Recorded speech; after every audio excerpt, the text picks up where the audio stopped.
แต่งไม่ได้อย่างนี้นะบทกวีนี้จะออกมาอย่างไพเราะและกินใจนั้นต้องออกมาจากความสะเทือนใจแรกมานั้นท่านเจ้าคุณเดินนำหน้าแต่ตอนกลับกลายเป็นศิษย์นำร่างครูไร้ชีวิตศิษย์โศกสันนี่ครับเพราะฉะนั้นการจัดงานบำเพ็ญกุศลพระราชทานเพลิงศพซึ่งถือว่าเป็นหนึ่งในขั้นตอนของพิธีบำเพ็ญกุศลทักษิณานุปทานกิจท่านอาจารย์เจ้าคุณพระมงคลธีรคุณในวาระนี้ถือว่าเป็นวาระสำคัญ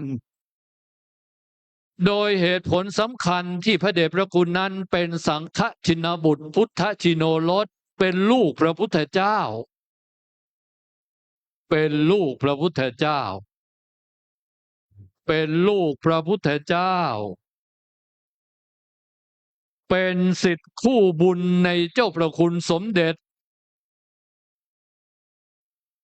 อาจจะกล่าวได้ว่าเป็นเงาเป็นมือเป็นไม้สนองงานเจ้าประคุณสมเด็จมาแต่ต้นผมรู้จักท่านเจ้าคุณพระมงคลธีรคุณตั้งแต่ปีพ.ศ. 2515ขณะนั้นผมเป็นสามเณรอยู่วัดชนะสงครามอายุ16 ปีเรียนปริญญาธรรม6 ประโยครู้จักกับสามเณรอินสอนวัดพระพิเรนอายุ19 ปีเป็นรุ่นพี่3 ปีผมกับท่านอาจารย์เจ้าคุณอินสอนหรือว่าสามเณรสุรินทร์กับสามเณรอินสอนนี่ไม่มีอะไรเหมือนกันเลยสามเณรสุรินทร์เป็นสามเณรที่ไม่เรียบร้อยท่านอาจารย์สามเณรอินสอนเป็นสามเณรที่เรียบร้อยกับผมเป็นคนที่อาจจะค่อนข้าง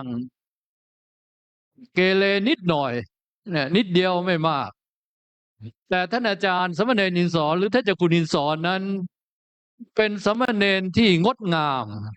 ผมมารู้ภายหลังว่าท่านเป็นลูกศิษย์ท่านเป็นลูกศิษย์ท่านอาจารย์เจ้าคุณประยุทธ์ซึ่งขณะนั้นดำรงสมณศักดิ์ที่พระราชวรมุนีผมยิ่งตกใจคนเรานี่บางทีไม่ต้องรู้คุณภาพของลูกศิษย์ลงนะเพียงแต่ได้ยินชื่อว่าเป็นลูกศิษย์ใครนี่มันก็ตกใจแล้วนะผมรู้ว่าสมณเณรอินสอนเป็นลูกศิษย์เจ้าคุณอาจารย์ประยุทธ์นี่ผมตกใจตั้งแต่นั้นมาผมไม่ค่อยกล้าเล่นอะไรกับท่านเขาจึงบอกว่าศิษย์ที่มีครูเนี่ยเหมือนงูที่มีพิษศิษย์ที่มีครูนี่เหมือนหมูที่มีมันนะมันไม่ใช่งูเขียวมันมีฤทธิ์มีเดชนะยังไม่ต้องพูดยังไม่ต้องทำอะไรเลยเพียงแต่รู้ว่าเป็นลูกศิษย์อาจารย์เจ้าคุณประยุทธ์เนี่ยผมก็กลัวแล้วนะตั้งแต่ปี2516จนถึง2567 50 กว่าปีรู้จักท่านมาตลอดได้สดับตรับฟังศีลาจารวัตรของท่านที่สนองงานหลวงพ่อเจ้าประคุณสมเด็จก็รู้สึกปีติโสมนัสและอนุโมทนามีโอกาสพบท่านหลายครั้งในงานบำเพ็ญกุศลที่วัดไร่ขิงพระอารามหลวงท่านก็ไม่เปลี่ยนแปลงไปจากเมื่อครั้งเป็นสามเณรหน้าตาผ่องใสยิ้มแย้มเยือกเย็นงดงามเรียกว่าเป็นสุขุมารชาตินะผมคุยกับท่านอาจารย์เจ้าคุณพระเมธีวชิรกวีทราบมาว่าผู้ที่ใกล้ชิดเจ้าพระคุณสมเด็จอาจารย์นั้น จะมีปฏิปทาไม่ต่างกับเจ้าพระคุณสมเด็จอาจารย์คือจะเป็นผู้ที่เป็นบัณฑิตเป็นสุขุมารชาติไม่ว่าจะเป็นท่านอาจารย์เจ้าคุณอินสอนหรือว่าจะเป็นหลวงตาอะไรนะตาฉายหลวงตาฉายโยมนะเขามีสีขาวส่วนที่สองเอาละครับ ตอนนี้ผมอาราธนาท่านอาจารย์เจ้าคุณได้ปรารภถึงการปฏิบัติในช่วงนี้ครับเพราะใกล้พิธีการที่เจ้าพระคุณสมเด็จอาจารย์จะลงมาในพิธีบำเพ็ญกุศลแล้วครับนิมนต์ท่านพระเถรานุเถระโดยเฉพาะท่านวัดพระพิเรนนะครับ ขยับทางเก้าอี้ที่จัดถวายทางด้านโซนทางด้านขวามือนะครับ ขออภัยขอบพระคุณครับจะได้ขอที่สำหรับโยมเนี่ยญาติโยมที่มาร่วมงานท่านเจ้าคุณตอนนี้อนุญาตเก้าอี้สีขาวโซนกลางจะเชิญท่านไหนมาก่อนเชิญนั่งก่อนเชิญมาแถวหน้าโยมโดยเฉพาะโยมที่มาจากวัดปอดอนชัยเชิญที่เก้าอี้สีขาวข้างหน้าให้เต็มก่อนท่านที่มาข้างหลังจะได้มีที่ขออนุโมทนาขอบพระคุณครับ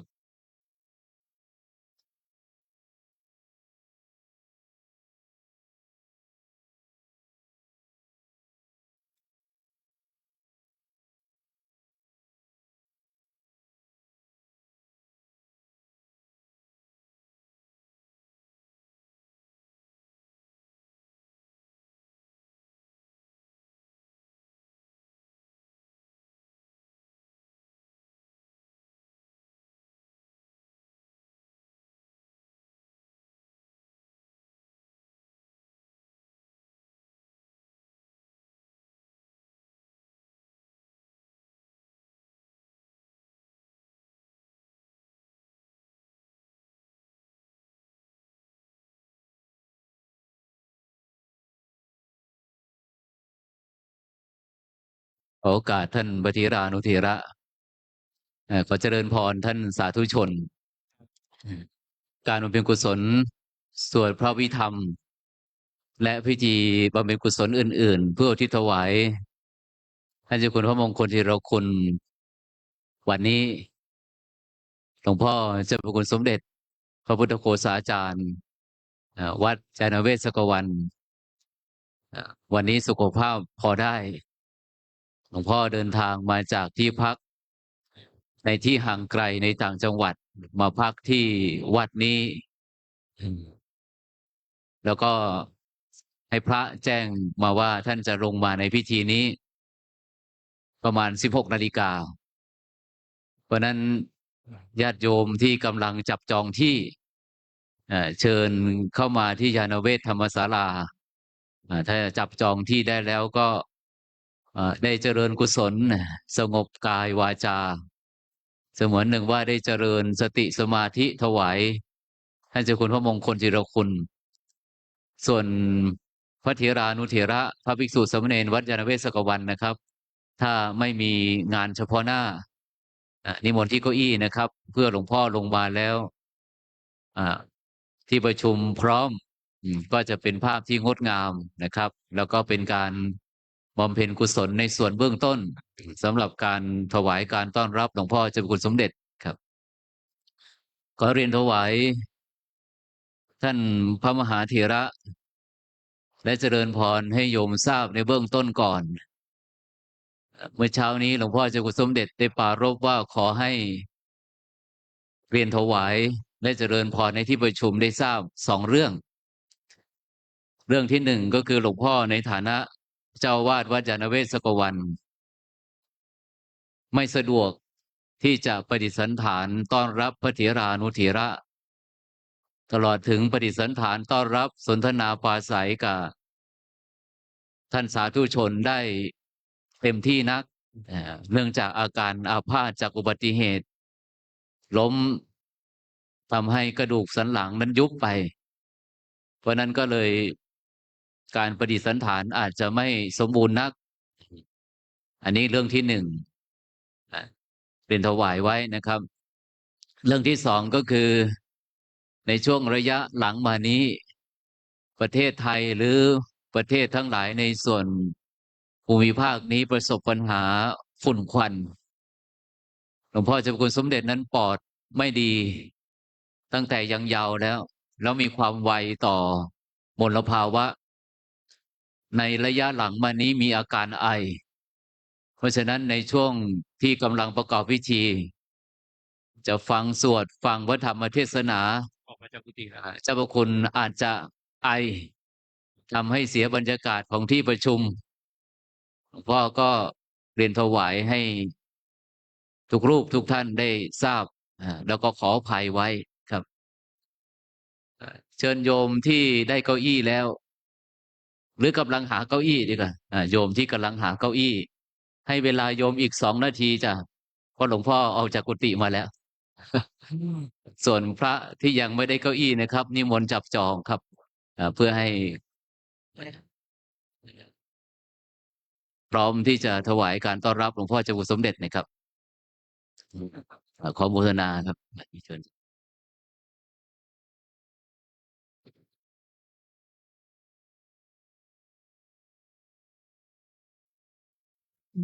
แบบนี้กอบด้วยการอันสมควรแล้วเพื่อเป็นการถวายเกียรติแด่เจ้าพระคุณสมเด็จอาจารย์ ขอรัตนาพระสงฆ์ที่จะสวดพระพุทธมนต์ขึ้นอาทนะในกำหนดการนี้ตามราชตินานามดังนี้ บัญชีรายนามพระสงฆ์สมณศักดิ์10 รูปสวดพระพุทธมนต์1พระราชวัชรบัณฑิตวัดจากแดงขอรัตนาขึ้นอาสนะครับ2พระราชวัชรธรรมพานีวัดชลประทานลังสฤษ3พระวชิรปัญญาพรวัดไร่ขิง4พระครูวรดิษฐานุยุทธวัดท่าพูด5พระครูปฐมธีรวัตรวัดไร่ขิง6พระครูประหลัดการุณทิตะธรรมโมวัดบางช้างเหนือ7พระครูสังฆลักษณ์อเนกสุชาโตวัดนครชื่นชุ่ม8พระมหาธีรเพชรธีรเวทีปท9วัดพิชยญาติการาม9พระมหานพันธ์สันติพัทโทปท9วัดสะเกษและ10พระมหาสุเทพสุทธิยาโนวัดสังเวชวิทยาราม โดยมีเจ้าพระคุณสมเด็จพระพุทธโฆษาจารย์เจ้าวาดวัดยานเวศวัดสักวันพระอารามหลวงจังหวัดนครปฐมเป็นองค์ประธาน และอาราธนาพระเดชพระคุณพระพรหมวชิรโพธิวงศ์วัดไทยพุทธคยาสาธารณรัฐอินเดีย เป็นพระมหาเถระในพิธีขอกราบรัตนาพระสงฆ์องค์สวดพระพุทธมนต์ทั้ง10 รูปขึ้นอาสนะครับ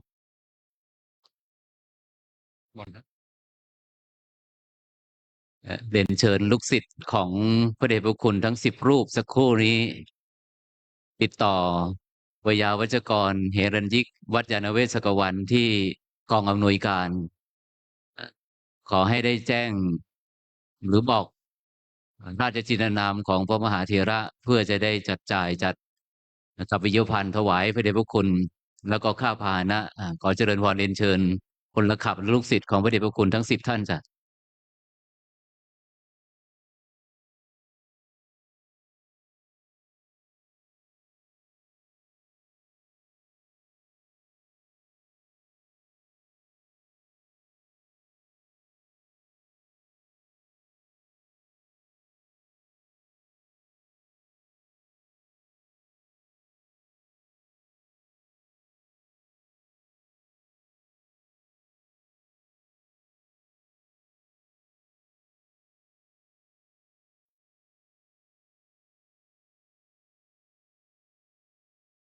ถวายการต้อนรับเจ้าพระคุณสมเด็จอาจารย์เจ้าพระคุณสมเด็จพระพุทธโฆษาจารย์ปยุตโตศาสตราจารย์พิเศษสมเด็จพระพุทธโฆษาจารย์ราชบัณฑิต สมเด็จพระราชาคณะที่ปรึกษามหาเถรสมาคมองค์ประธานในพิธีด้วยความเคารพอย่างยิ่ง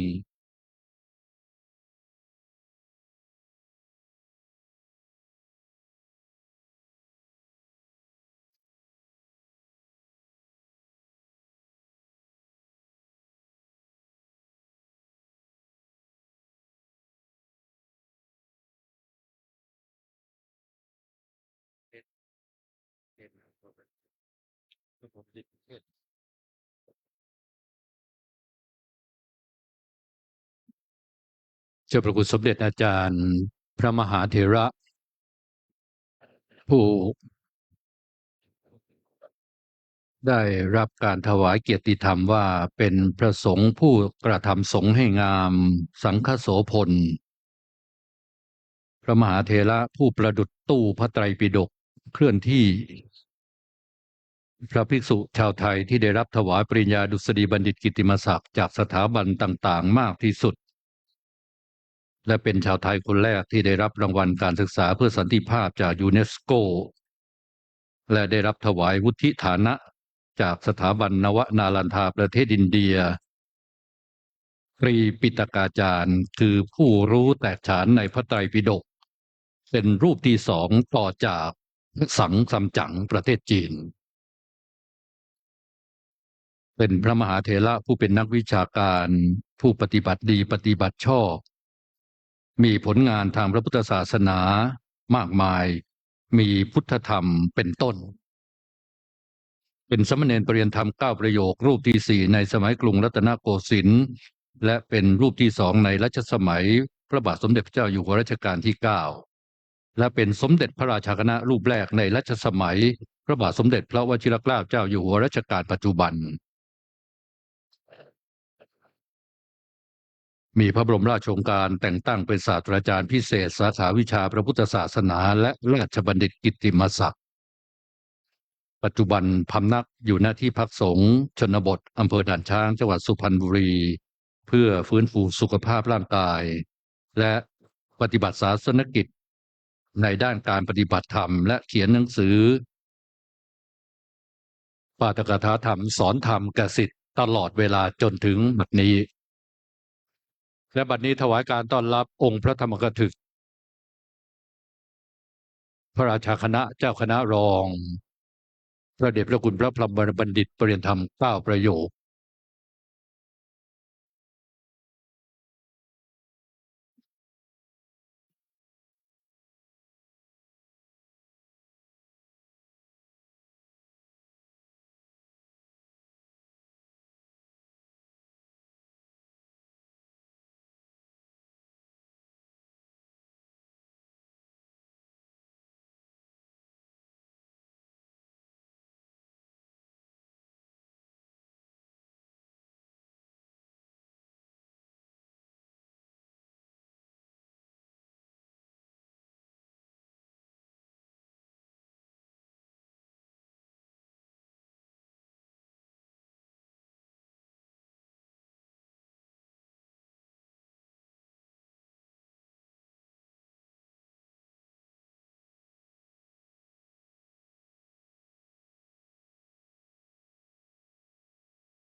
ขณะนี้เวลา16นาฬิกาเจ้าประคุณสมเด็จองค์ประธานเมตตานั่งณอาสนะพระมหาเถระองค์ประธานแล้วพระเดชพระคุณพระพรหมวชิระโพธิวงศ์รองสมเด็จพระราชาคณะวัดไทยพุทธคยาสาธารณรัฐอินเดียพระเถระในพิธีนั่งณอาสนะพระเถระแล้วพระสงฆ์สมณศักดิ์10รูปอารัธนาสวดพระพุทธมนต์พร้อมแล้วในกำหนดการนี้กล่าวพลอากาศตรีสุรินทร์คุ้มจันทร์ปริยนธรรม9ประโยคอดีตผู้อำนวยการกองอนุสาสนาจารย์กองทัพอากาศจะขอประธานอนุญาตเจ้าพระคุณสมเด็จผู้เป็นอาจารย์องค์ประธานในพิธีเพื่อเข้าสู่กำหนดการตามลำดับดังต่อไปนี้1. จุดธูปเทียนบูชาพระรัตนตรัยการนี้เจ้าพระคุณสมเด็จเจ้าวาดวัดยานเวศกวันถวายท่านเจ้าคุณพระเมธีวชิรกวี ผู้บริหารศาสนการวัดยานเวศกวันเป็นผู้ปฏิบัติกราบพระธนาพระเดชพระคุณพระเมธีวชิรกวีครับ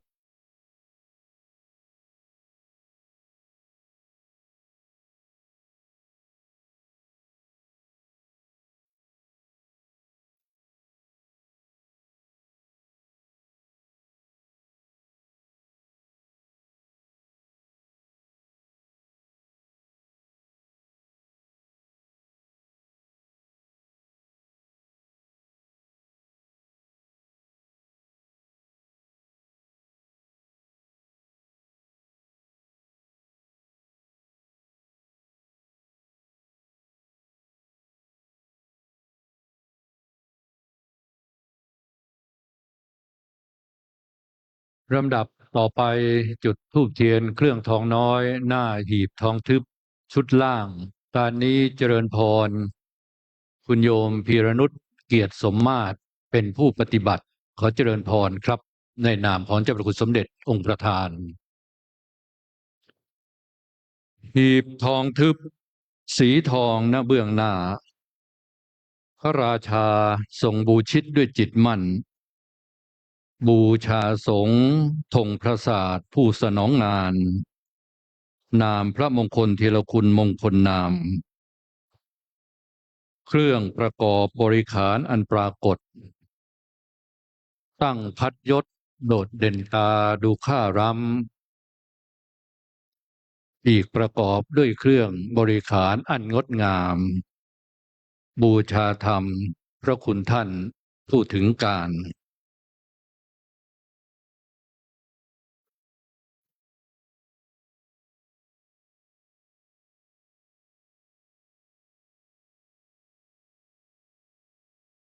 จากนี้เป็นพิธีรัตนาพระสงฆ์สมณศักดิ์10 รูปสวดพระพุทธมนต์วิปัตติปฏิภาหายะสัพพะสัมปติสิทธิยาสัพพทุกขวินาศายะปริตังพรูธมังคลังวิปัตติปฏิภาหายะสัพพะสัมปติสิทธิยาสัพพพยวินาศายะปริตังพรูธมังคลังวิปัตติปฏิภาหายะสัพพะสัมปติสิทธิยาสัพพะโรคะวินาศายะปริตังพรูธมังคลังนะโมตัสสะภะคะวะโตอะระหะโตสัมมาสัมพุทธัสสะสัพพะโตอะโตสัพ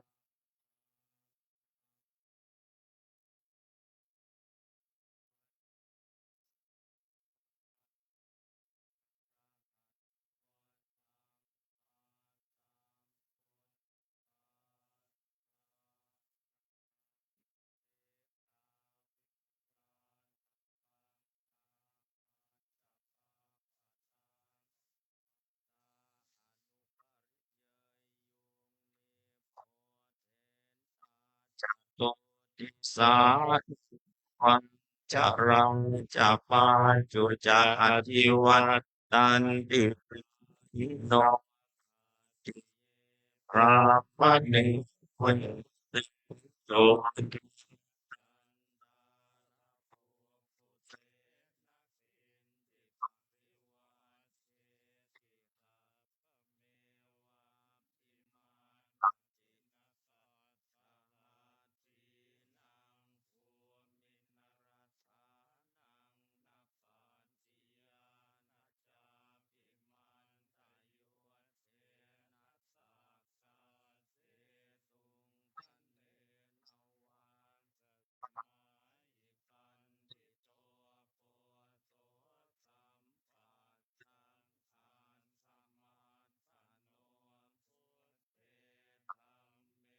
จะสังอิงวิญญาณิ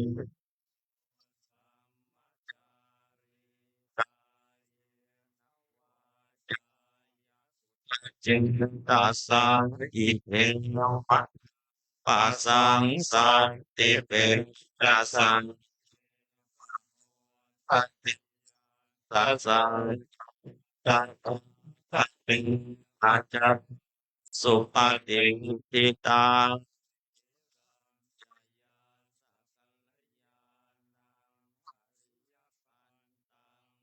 สังติสาธุพุทธโภวนาจาตังทานังโตติอา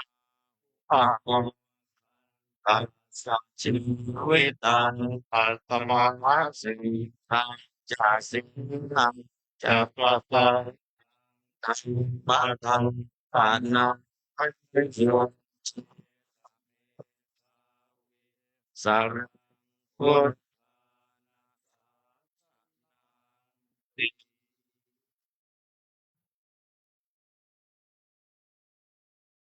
ยังเวนิพพานญาณสสะญาณังปุเพปวัตตเตตัตเตวะสวิสยิภูตังยายังธรรมนิยามตาอนิจจตาทุกขตาจะสัพเพสัญจะอนัตตตาตัสสะปะกาสกังสุตังยังสัมพุทธภาสิตัง สาธุนังญาณจารีนะยถาพุทเทนะภาสิตังโยนิโสปฏิปัตยทังตังสุตันตัมพนามาเส เอวัมเมยสุตังเอตังสัมมายาสาวันนิยังยะอิตาวันเนติกัสสะ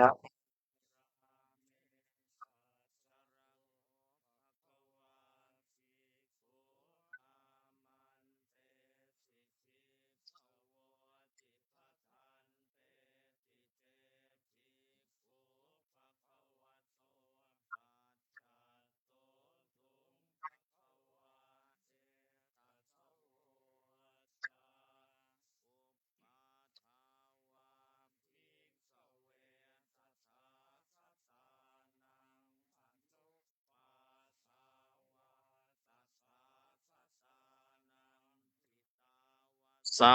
ตัง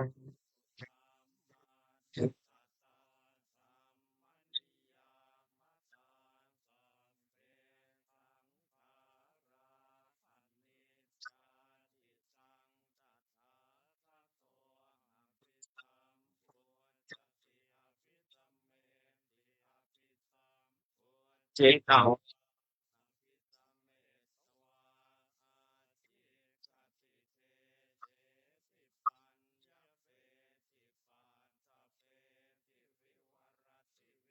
จติโห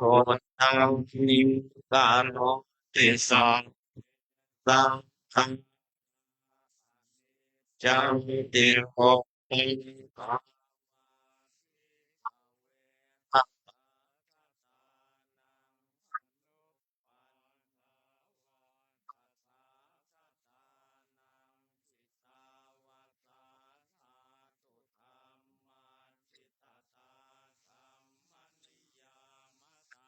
สัพ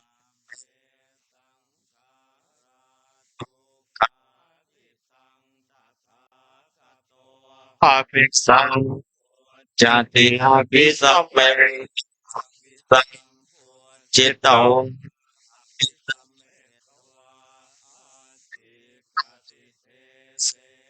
ปัญญาเป็นปาทาเป็นทิวิวัตเป็นวิปัจจติโหตัง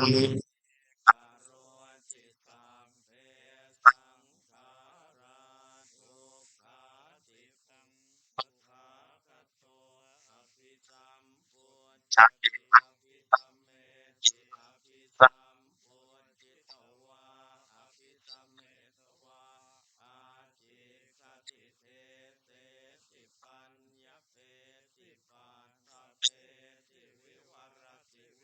จัติโหตังกังกัง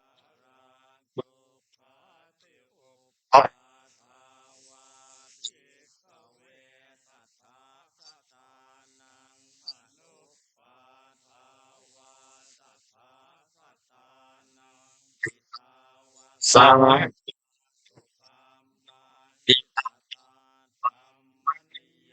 ปาตาทัง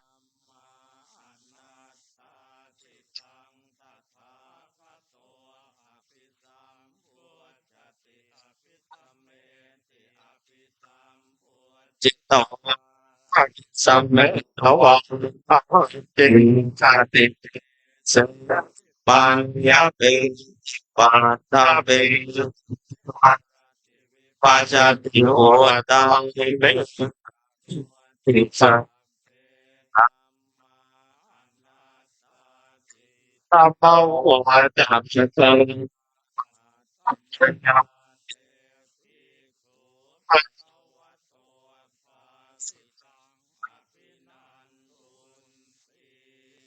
ยัตถาเวปาโตภัง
ปัญจยาสังขา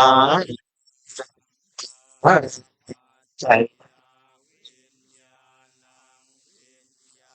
ปัจจัยนะ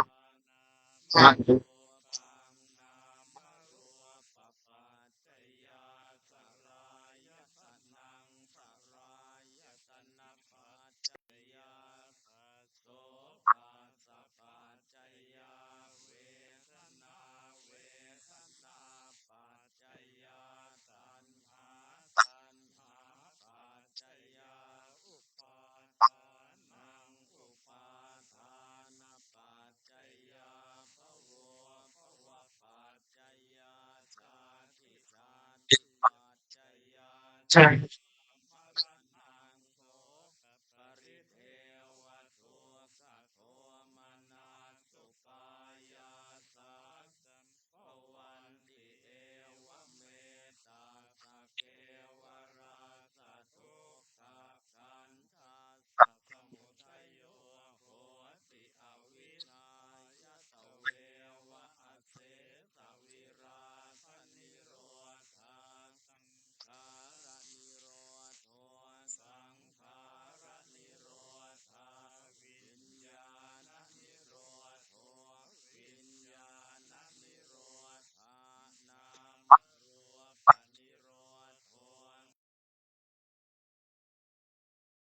ตรายตนะนิโรธโทตรายตนะนิโรธา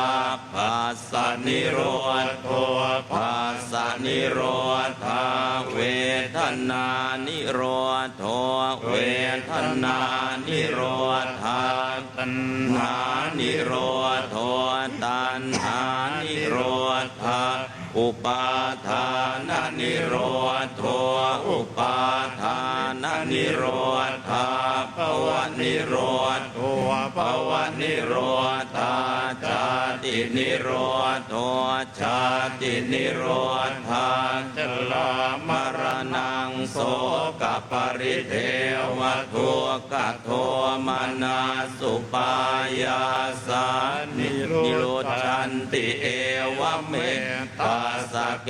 วราสะทุกขคันธาสนิโรธโทโหติอติตังนานวะขมัยยนาปฏิกังเขอนาคตังยตติตัมปะหินันตังอัปปตันจะอนาคตังปัจจุปันนันจะโยธรรมัง ตัทธตาทวิปัสสติอสังอิรังอสังกุปปังตังวิทธามนุครูหเยอัจเชวกิจจมาตาปังโพชัญญามรณังสุเวนอิโน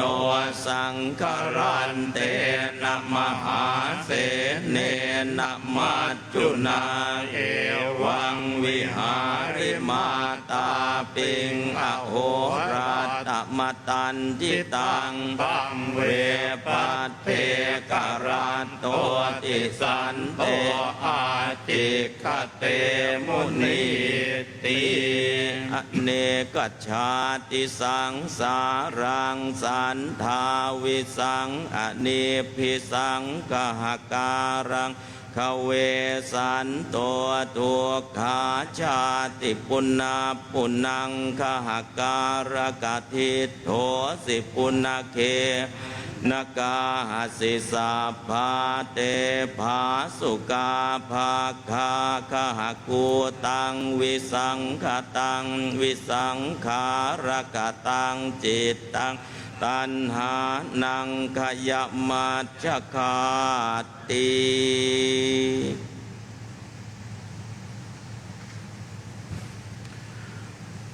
พระสงฆ์สมณศักดิ์10 รูปสวดพระพุทธมนต์จบแล้วจะพนักงาน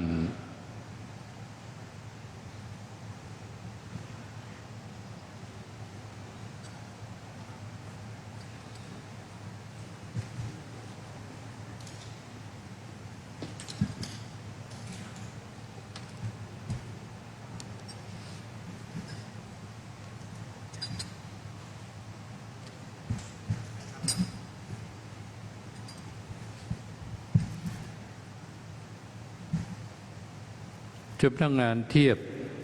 จตุปัจจัยเทธรรมแล้วจักได้ขอเจริญพรในนามของวัดยานเวศกวันเจริญพรอุบาสกอุบาสิกาท่านผู้มีเกียรติรวม10 ท่านประเคนถวายทายธรรมจากนั้นจะได้อาราธนาพระสงฆ์ทอดผ้าบังสุกุลการบำเพ็ญกุศลในวันนี้เป็นกำหนดการที่1ในกำหนดการ3กำหนดการวันเสาร์ที่25 เมษายนคือวันนี้มีกำหนดการสวดพระพุทธมนต์กำหนดการแสดงพระธรรมเทศนาและกำหนดการสวดพระอภิธรรมโดยมีเจ้าพระคุณสมเด็จอาจารย์เจ้าพระคุณสมเด็จพระพุทธโฆษาจารย์วัดยานเวศกวันพระอารามหลวงเป็นองค์ประธานในพิธี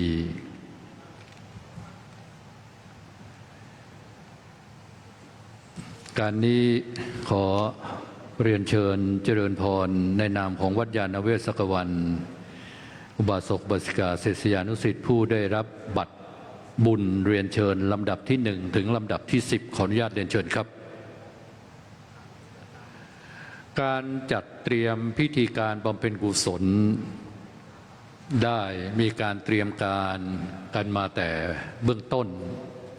โดยมีเจ้าพระคุณสมเด็จอาจารย์เป็นองค์ประธานที่ปรึกษาพิจารณาข้อมูลความเหมาะสมความงดงามความเรียบร้อยในการปฏิบัติพิธีการไม่ให้มากเกินไปไม่ให้น้อยเกินไปให้อยู่ในความพอเหมาะพอควรที่จะเป็นเครื่องเจริญบุญเจริญธรรมเจริญสติปัญญาแก่ท่านสาธุชนในฐานะที่วัดยานเวศกวันนั้นเป็นพระอารามหลวงที่มีเจ้าพระคุณสมเด็จพระพุทธโฆษาจารย์พระมหาเถระผู้เป็นนักปราชญ์และเป็นที่เคารพศรัทธาของพุทธบริษัททั่วโลกเป็นเจ้าวาดพระอารามหลวงแม้องค์ท่านจะไม่ได้จำพรรษาการจำวัดหรือจำพรรษาการที่วัดยานเวศกวันเนื่องด้วยสุขภาพที่จะต้องอยู่ในสภาพที่เหมาะสมในอากาศที่เหมาะสมนั่นก็เป็นเพียงแต่องค์ท่านเท่านั้นแต่จิตใจของท่านความห่วงใยของเจ้าพระคุณท่าน ได้ส่งมาสู่พระภิกษุสามเณรอุบาสกอุบาสิกาสาธุชนตลอดเวลาแม้แต่ในการเตรียมงานพิธีพระราชทานเพลิงศพครั้งนี้ก็กระทำไปโดยยกเจ้าพระคุณสมเด็จอาจารย์นั้นเป็นองค์ประธานใหญ่ในการที่จะเมตตาอำนวยการกำหนดทิศทางและธรรมนโยบายในการเตรียมการพิธีให้เป็นไปโดยเหมาะสม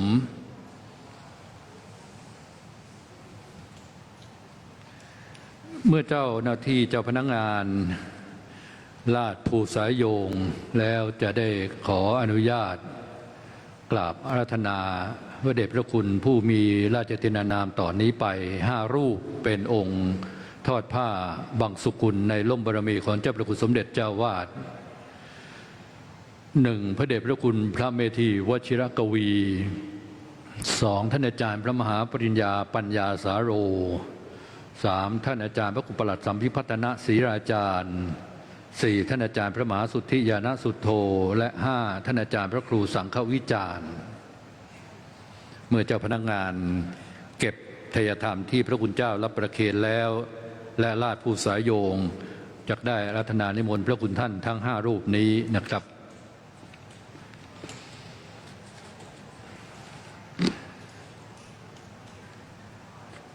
ท่านอาจารย์เจ้าคุณพระมงคลธีรคุณถือได้ว่าเป็นพระผู้มีบุญและพระผู้มีคุณเป็นพระที่สนองงานคู่บุญในเจ้าพระคุณหลวงพ่อสมเด็จอาจจะกล่าวได้ว่าเป็นศิษย์รุ่นแรกที่สนองงานถวายท่านเมื่อ50 ปีที่แล้วผู้พูดเป็นสมณเณรอยู่วัดชนะสงครามมีโอกาสไปที่วัดพระพิเรนในศาสนกิจบางอย่างได้ไปพบกับสมณเณรอินสอนพอรู้ว่าเป็นศิษย์ของหลวงพ่อสมเด็จในขณะนั้นมีราชทินานามพระราชวรมุนีนี้ตกใจด้วยความรู้สึกเคารพนะคารวะคือรู้สึกหนักเลยว่าสมณเณรองค์นี้ไม่ธรรมดาบารมีของเจ้าพระคุณสมเด็จอาจารย์นั้นแผ่มาถึงลูกศิษย์ด้วยทั้งที่ตอนนั้นเนี่ยก็ยังไม่ได้คุ้นเคยกับท่านเจ้าคุณขณะนั้นมากนักแต่พอรู้ว่าเป็นศิษย์หลวงพ่อสมเด็จนี่กลัวนะเพราะว่าเราไม่เคยเห็นหลวงพ่อสมเด็จได้ยินแต่เกียรติคุณครับเมื่อเจ้าพนักงานลาดขอประทานโทษเทียบผ้าไตรทยธรรมผ้าไตรบังสุกุลแล้วอาราธนาพระเดชพระคุณทั้ง5นะครับ1ท่านเจ้าคุณพระเมธีวชิรกวี2ท่านอาจารย์พระมหาปริญญาปัญญาสาโร3พระครูประหลัดสัมพิพัฒนศรีราจารย์4พระมหาสุทธิญาณสุทโธ5พระครูสังฆวิจารณ์ขออาราธนาในร่มบารมีของหลวงพ่อเจ้าพระคุณสมเด็จเจ้าวาดครับ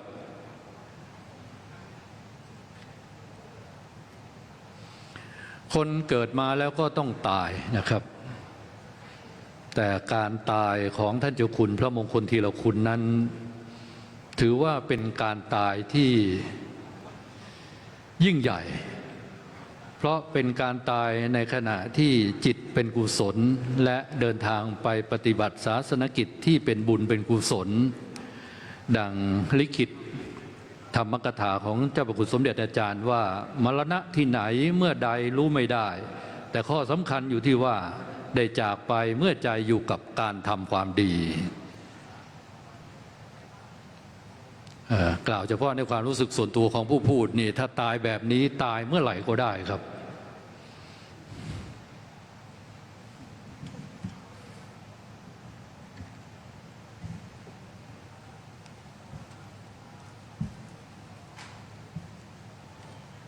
นิจจาวัตสังขาราอุปาทวยธรรมิโนอุปัฏฐิโตนิรุตชันติเอสังอุปัตตโมสุโข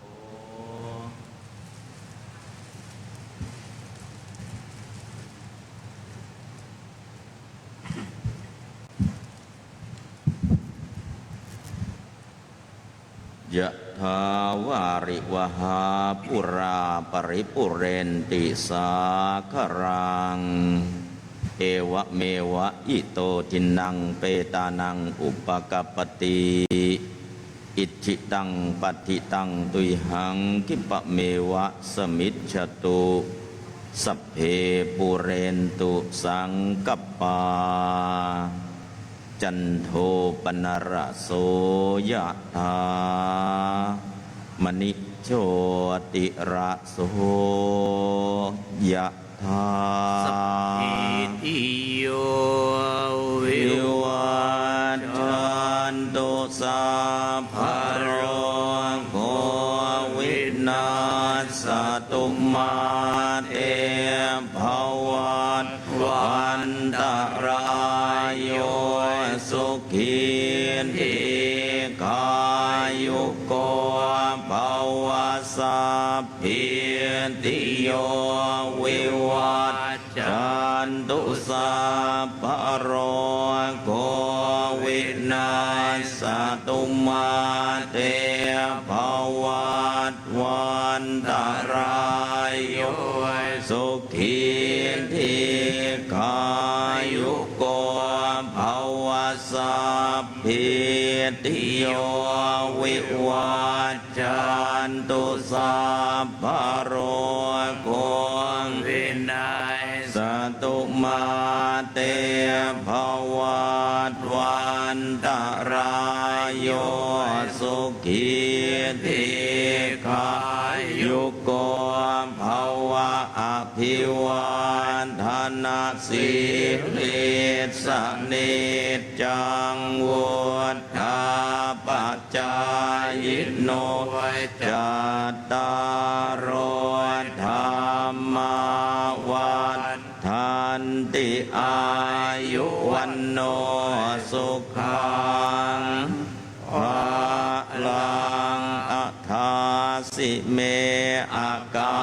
สิเมยาติเมตตาสักขา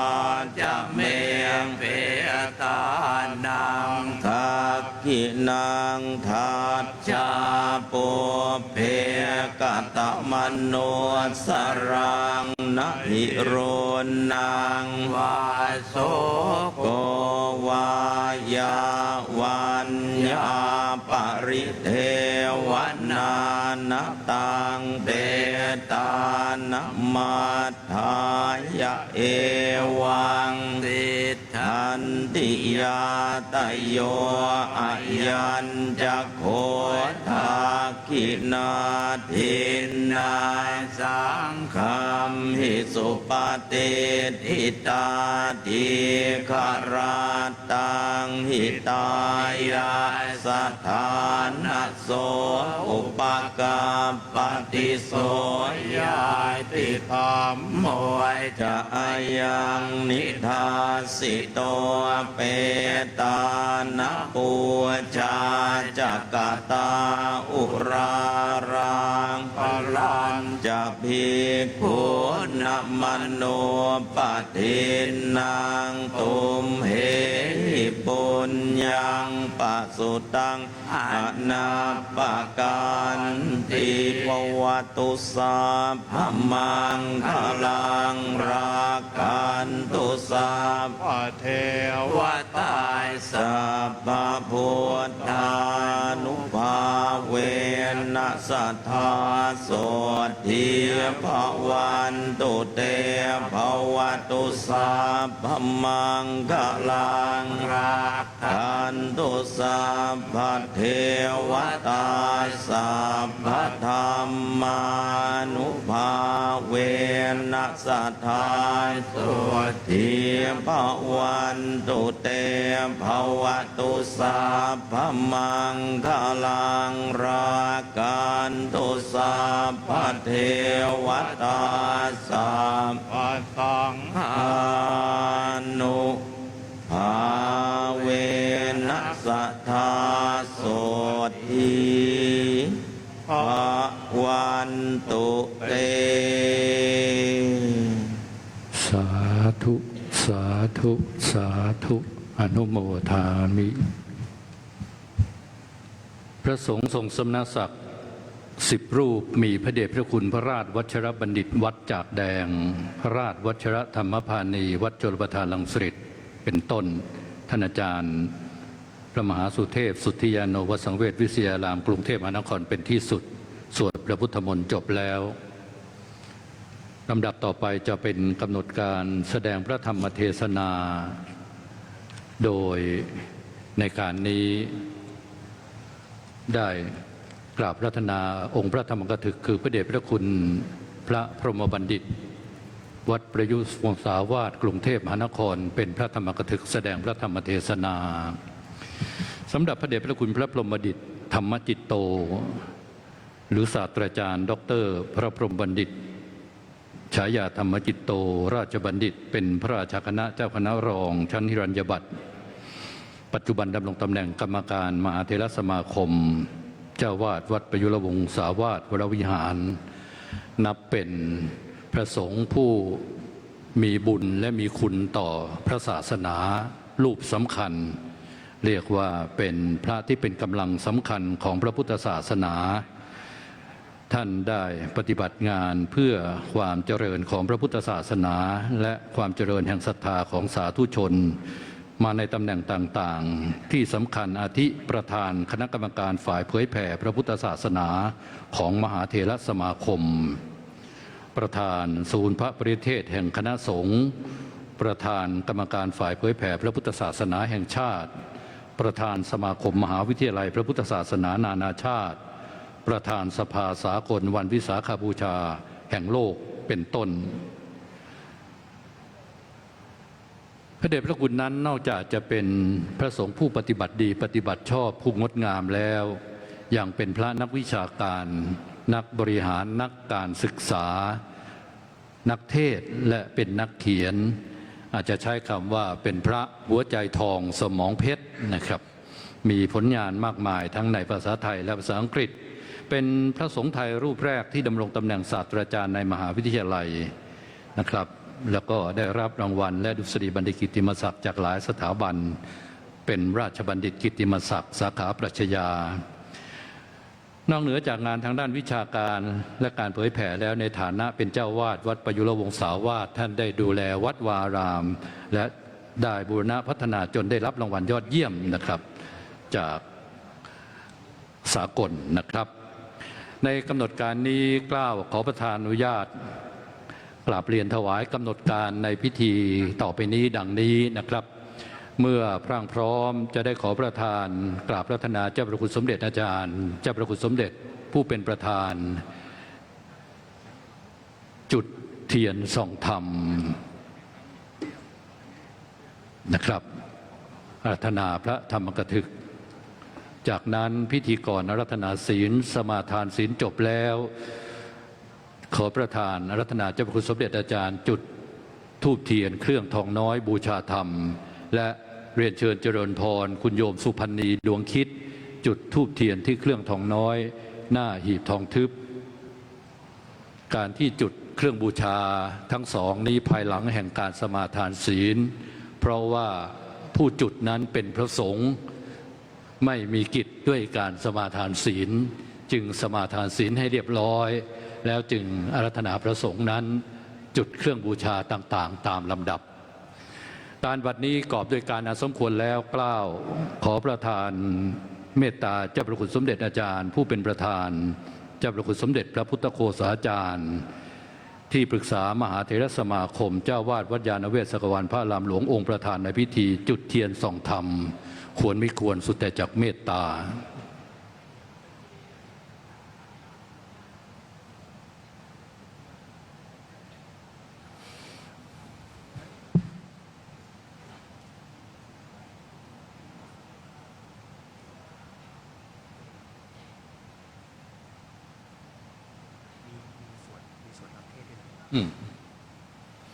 และการนี้อาราธนาพระสงฆ์จตุรวรรษสวดคาถาธรรมัญญายจากสำนักวัดสุทัศน์เทพวรารามมีพระเดชพระคุณมีท่านอาจารย์พระครูศรีวชิรวงศ์เป็นต้นขึ้นอาสนะ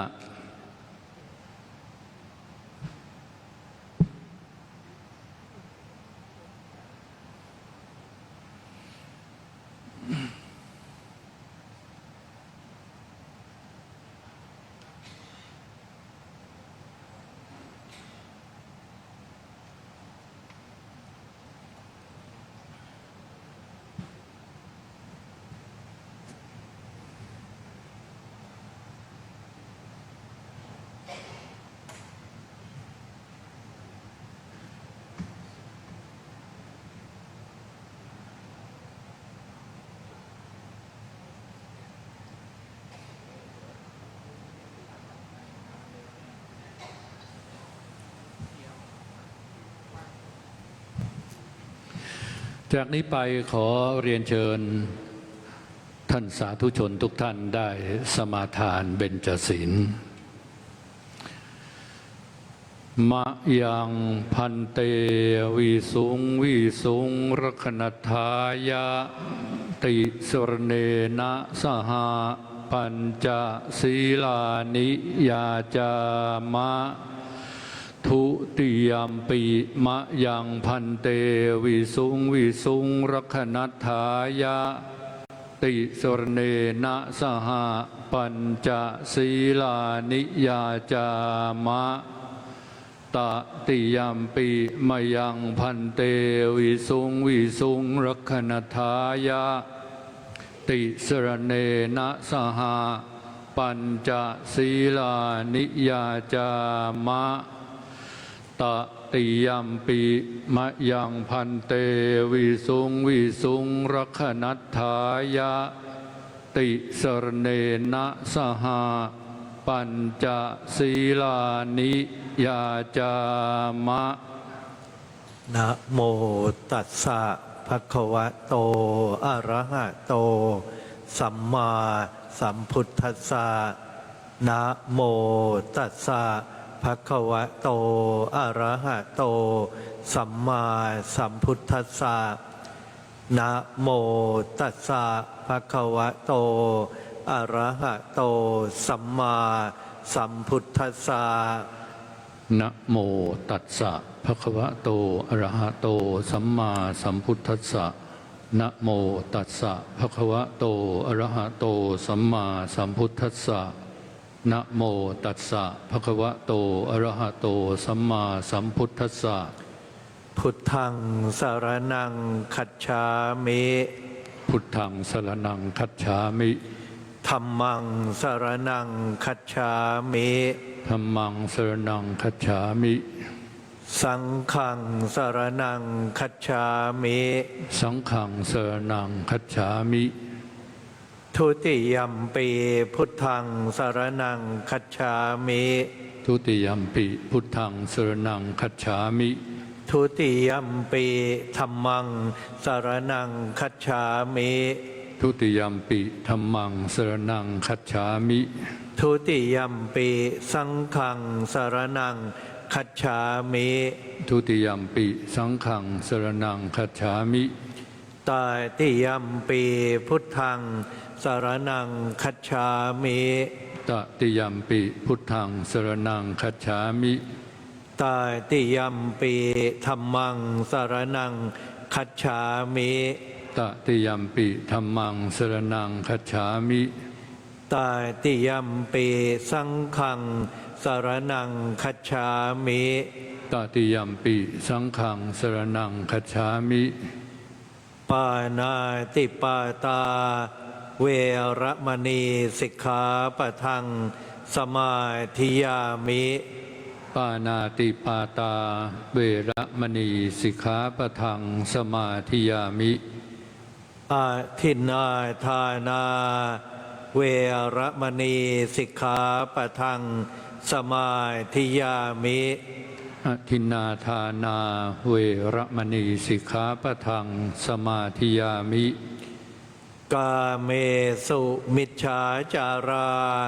เวรมณีสิกขาปะทังสมาธิยามิ กาเมสุมิจฉาจาราเวระมณีสิกขาปะทังสมาธิยามิ มุสาวาทาเวรมณีสิกขาปะทังสมาธิยามิ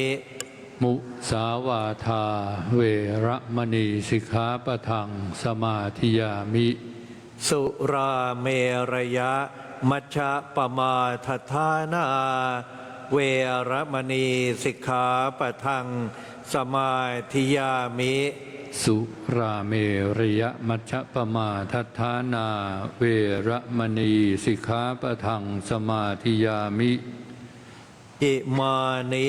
ปัญจสิกขาปทานิสีเลนะสุขติงยันติสีเลนะโภคสัมปทาสีเลนะนิพพุติงยันติ ตัสมาสีลังวิโสทะเย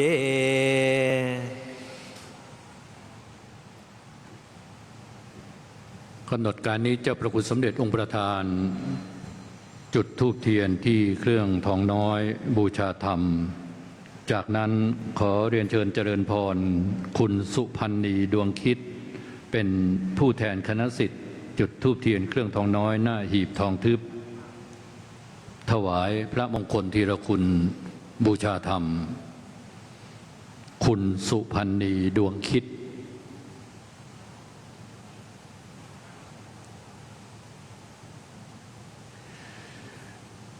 การบำเพ็ญกุศลเนื่องในการศพเพื่ออุทิศแก่ผู้ล่วงลับแล้วนั้น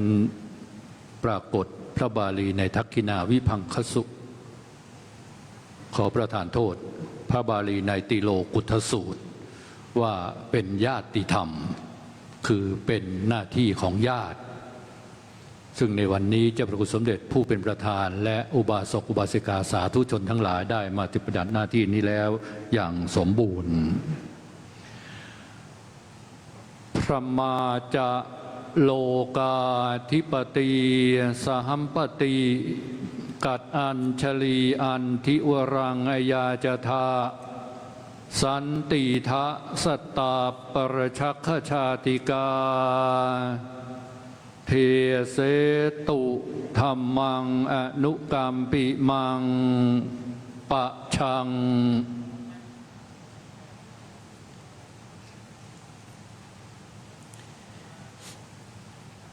นะโมตัสสะภะคะวะโตอะระหะโตสัมมาสัมพุทธัสสะนะโมตัสสะภะคะวะโตอะระหะโตสัมมาสัมพุทธัสสะนะโมตัสสะภะคะวะโตอะระหะโตสัมมาสัมพุทธัสสะสัพพะทานังธัมมทานังชินาติติบัดนี้จะรับประทานแสดงพระธรรมเทศนาในธรรมทานกถาว่าด้วยการให้ธรรมะเป็นทานเพื่อเป็นการฉลองศรัทธาประดับปัญญาบารมีอนุโมทนากุศลบุญญาลาสีส่วนทักษิณานุประทาน ในการบำเพ็ญกุศลเนื่องในการพระราชทานเพลิงศพถวายท่านเจ้าคุณพระมงคลธีรคุณอดีตเจ้าอาวาสวัดรองเจ้าอาวาสวัดยานเวศกวันและอดีตเจ้าคณะตำบลบ้านใหม่จังหวัดนครปฐมโดยคณะสงฆ์วัดยานเวศกวันนำโดยเจ้าพระคุณสมเด็จพร้อมพระภิกษุอุบาสกอุบาสิกาได้พร้อมใจกันบำเพ็ญกุศลทักษิณานุประทานมาตั้งแต่ต้นจนบัดนี้ด้วยรำลึกนึกถึงคุณความดีคุณูปการของท่านเจ้าคุณพระมงคลธีรคุณอินสอนจินตาปัญโยว่าในยามที่มีชีวิตอยู่ได้บำเพ็ญหิตานุหิตะประโยชน์ไพศาลอย่างไรเมื่อลำลึกนึกถึงนั้นก็พร้อมใจกันบำเพ็ญกุศลมาตั้งแต่ต้นจนบัดนี้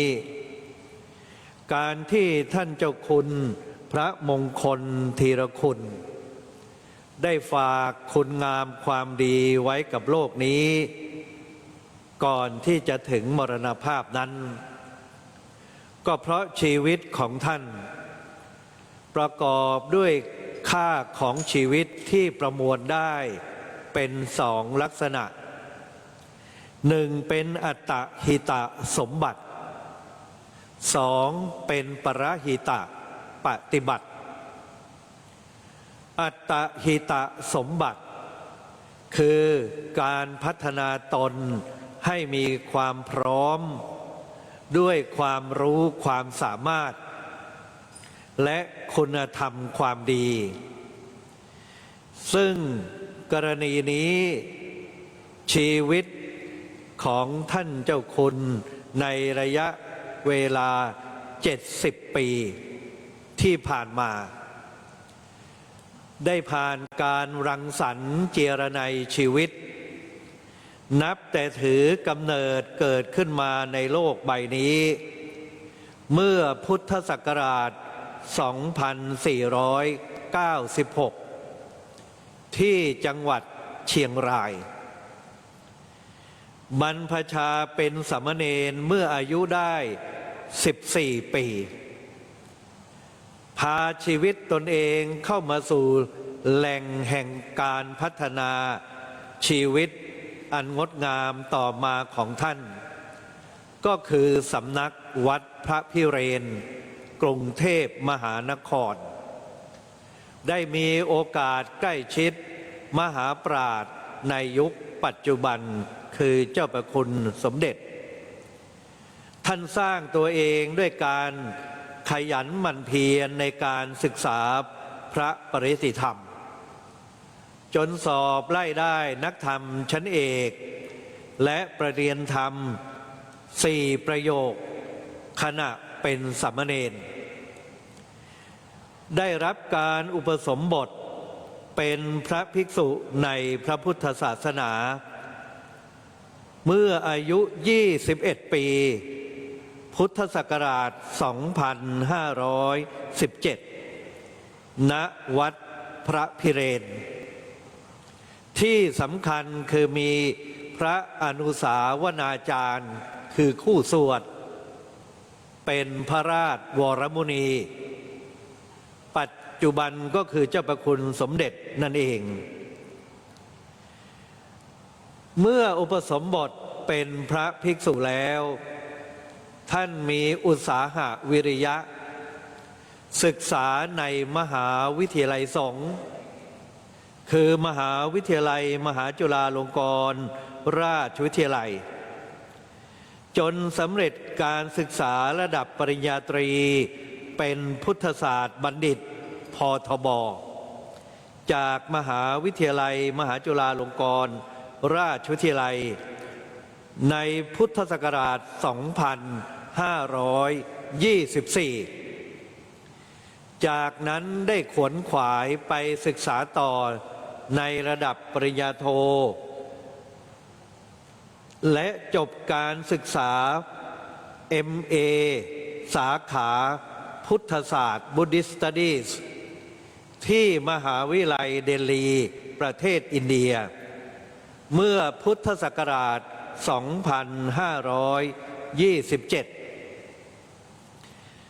ศึกษาต่อเตรียมการจะเรียนต่อในระดับปริญญาเอกซึ่งมหาวิทยาลัยแห่งนี้มีข้อกำหนดว่าผู้จะเรียนต่อในระดับ PhD ต้องเรียน MPhil Master of Philosophy ให้จบอีกขั้นหนึ่งก่อนโดยต้องทำวิทยานิพนธ์ด้วย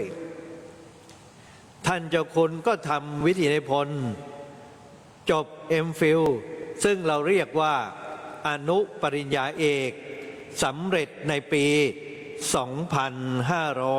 2528 เคยถามท่านว่าจบแล้วท่านจะไปทำอะไรเพราะว่า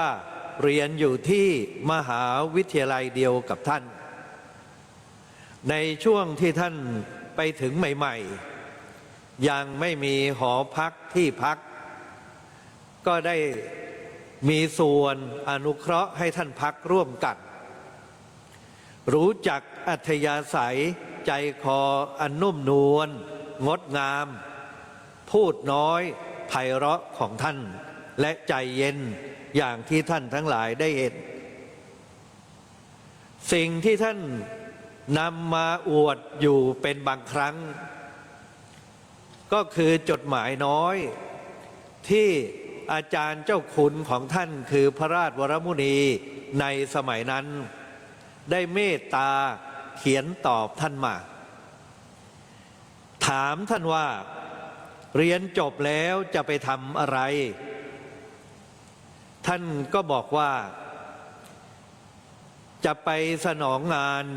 อาจารย์เจ้าคุณพระราชวรมุนี ตรงนี้แสดงว่าท่านกำหนดวิสัยทัศน์ชีวิตตนเองว่าจะทำอะไรในชีวิต อยู่อย่างมีเป้าหมาย ศึกษาธรรมะด้วยหัวใจที่จะสนองงานในด้านของการให้ธรรมทาน และอนาคตนับจากนั้นของท่าน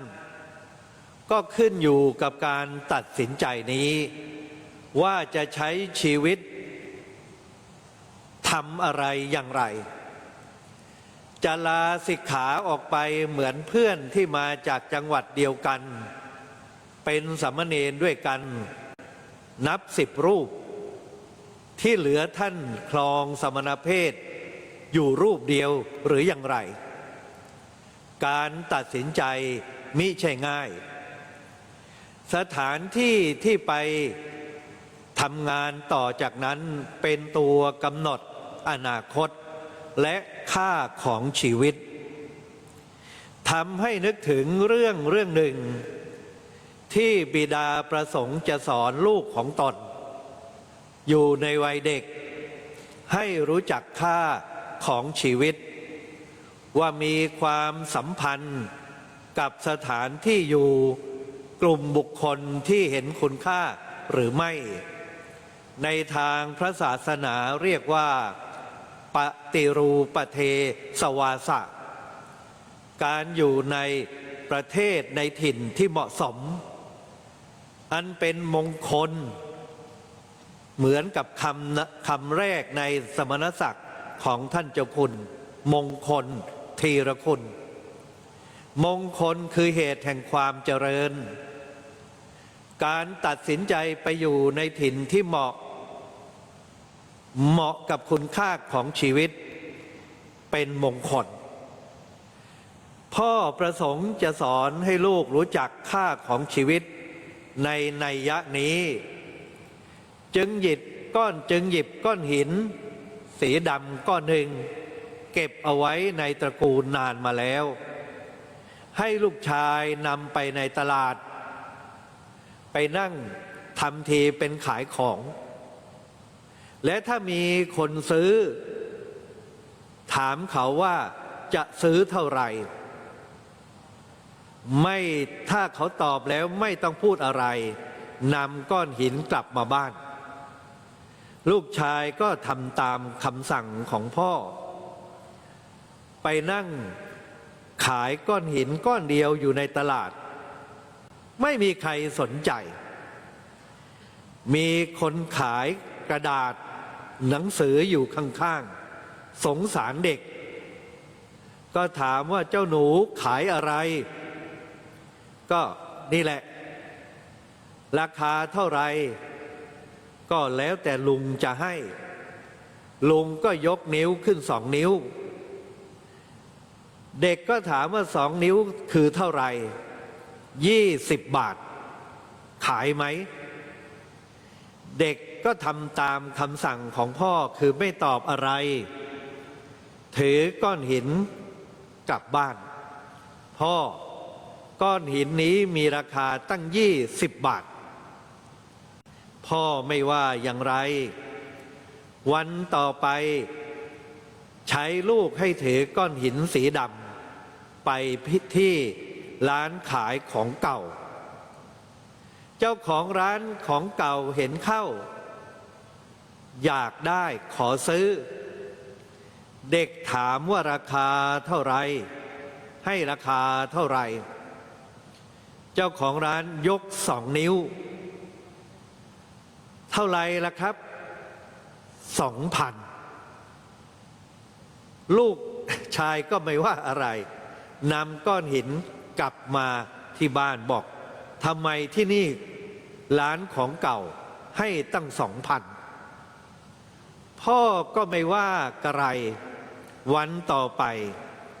ให้ลูกนำหินก้อนนั้นไปร้านอัญมณีขายเพชรพลอยเจ้าของร้านเห็นเข้า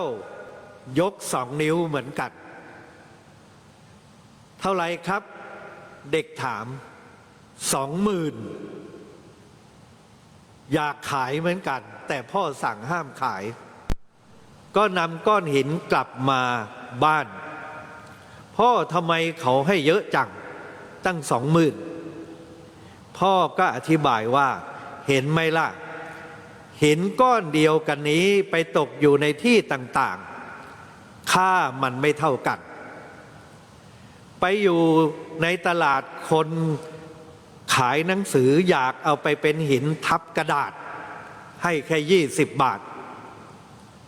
พอไปร้านของเก่ากลายเป็น 2,000 เพราะว่ามันดูเก่าเก็บของตระกูลเราแต่ไปร้านอัญมณีเขาดูออกว่ามันเป็นอัญมณีที่มีค่าไปเจรไนแล้วราคาเป็นแสนแต่เขาให้ 20,000 ดีแล้วที่ไม่ขายค่าของชีวิตจึงอยู่กับปฏิรูปเทสะถิ่นที่เหมาะสมคนที่เห็นค่าว่าจะใช้หินก้อนนี้ทำอะไรท่านเจ้าคุณพระมงคลธีรคุณได้ไปอยู่ในปฏิรูปเทสะที่เหมาะสมสำหรับผู้ที่เห็นคุณค่าของท่านว่าจะให้ท่านช่วยทำอะไรและเมื่อท่านกลับจากการศึกษาที่ประเทศอินเดียท่านก็ไปสนองงานเจ้าประคุณสมเด็จในขณะนั้นโดยเป็นพระอนุจรตามเจ้าประคุณสมเด็จไปอยู่ที่ศาลากลางสระลำลูกกาประทุมธานีไปกันกับอีกรูปหนึ่งหลวงลุงฉายจำได้เพราะอาตมาภาพเวลาจะไปกราบเจ้าประคุณก็ต้องติดต่อประสานท่านไปที่ลำลูกกาในฐานะที่เป็นสหายธรรมกับท่านเจ้าคุณก็ได้ความสะดวกตรงนี้ท่านเจ้าคุณได้สนองงานเจ้าประคุณสมเด็จอาจารย์ไม่ใช่ในฐานะพระอนุจรธรรมดาหลายท่านมองท่านเป็นเลขานุการส่วนตัวบ้างเป็นผู้อุปถากเหมือนพระอานนท์บ้างก็แล้วแต่จะคิดแต่สรุปแล้วเป็น one stop service ทำทุกอย่างบริการณจุดเดียวทั้งประสานกับภายนอกญาติโยมสาธุชนที่จะไปกราบเจ้าประคุณสมเด็จก็ผ่านท่านอัธยาศัยนิสัยใจคอของท่านเหมาะกับงานนี้เป็นอย่างยิ่งช่วยในด้านของเอกสารหนังสือในการทำหนังสือนิพนธ์ของเจ้าประคุณสมเด็จโดยระดมหลายฝ่ายหลายคนมาช่วยกันไม่กีดกันคนที่จะมาสนองงานอันนี้เป็นลักษณะประสาน10 ทิศที่งดงามทำให้เจ้าประคุณสมเด็จไม่ต้องมีปริโภทใช้สติปัญญายถาสติยถาพลังเต็มศักยภาพ3 ปีที่อยู่ที่ศาลากลางสระผ่านไปญาติโยมศรัทธาประสงค์ถวายเสนาสนะสัปปายะในการทำงานเพื่อพระศาสนาจึง ถวายที่ดิน33 ไร่ในเบื้องต้น ณ จุดนี้สร้างวัดยานเวศกวัน พระสงฆ์ทั้ง3 รูปมาจำพรรษาแรก 2532 เรียกว่าเริ่มสร้างวัด ท่านเจ้าคุณมงคลธีรคุณมาเป็นหลักในการประสานกับญาติโยม เวลาเจ้าประคุณสมเด็จไปพักผ่อนเพื่อถนอมสุขภาพที่ต่างถิ่นบ้าง การสร้างวัดก็สำเร็จลุล่วงไปด้วยดี จนได้รับการประกาศตั้งวัดเป็นทางการปี 2537 นับแต่ปีที่อยู่ 2532 ท่านเจ้าคุณมงคลธีรคุณสนองงานอยู่ที่นี่ครึ่งชีวิตของท่าน ท่านมรณภาพเมื่ออายุ 70 ปี 35 ปีอยู่กับวัดยานเวศกวัน เป็นผู้ช่วยเจ้าอาวาสวัดนี้ 2541 และเป็นรองเจ้าอาวาส 2542 ประสานงานในวัดนอกวัด ดูแลพระนวกะจัดการศึกษาทำหน้าที่แทนเจ้าอาวาสในฐานะที่เป็นรองเจ้าอาวาสหน้าที่ของเจ้าอาวาสตามพระราชบัญญัติคณะสงฆ์มี4 ประการ 1. ปกครอง 2. ศึกษา 3. เผยแผ่ 4. สาธารณูปการท่านทำสนองงานเจ้าประคุณสมเด็จมิให้เกิดปริโภทเรียบร้อยดีงาม ฉะนั้นทางคณะสงฆ์ก็ตั้งท่านเป็นเจ้าคณะตำบลบ้านใหม่จังหวัดนครปฐมเพื่อประสานงานกับคณะสงฆ์ทุกอย่างเป็นไปด้วยดีสมกับที่เจ้าประคุณสมเด็จไว้วางใจภารกิจของท่านในการบริหารงานในฐานะรองเจ้าอาวาสเป็นไปตามนาถกรณธรรมข้อกิงกรณีเยสุทักขตามีทักษะในกิจการน้อยใหญ่คำว่าทักขะหรือทักษะในภาษาบาลีท่านให้คำนิยามไว้ว่าเป็นญาณสัมปยุตตะวิริยะเป็นความขยันอย่างชาญฉลาดจึงสนองงานได้ไม่บกพร่องสำเร็จลุร่วงด้วยสติปัญญาโดยเฉพาะ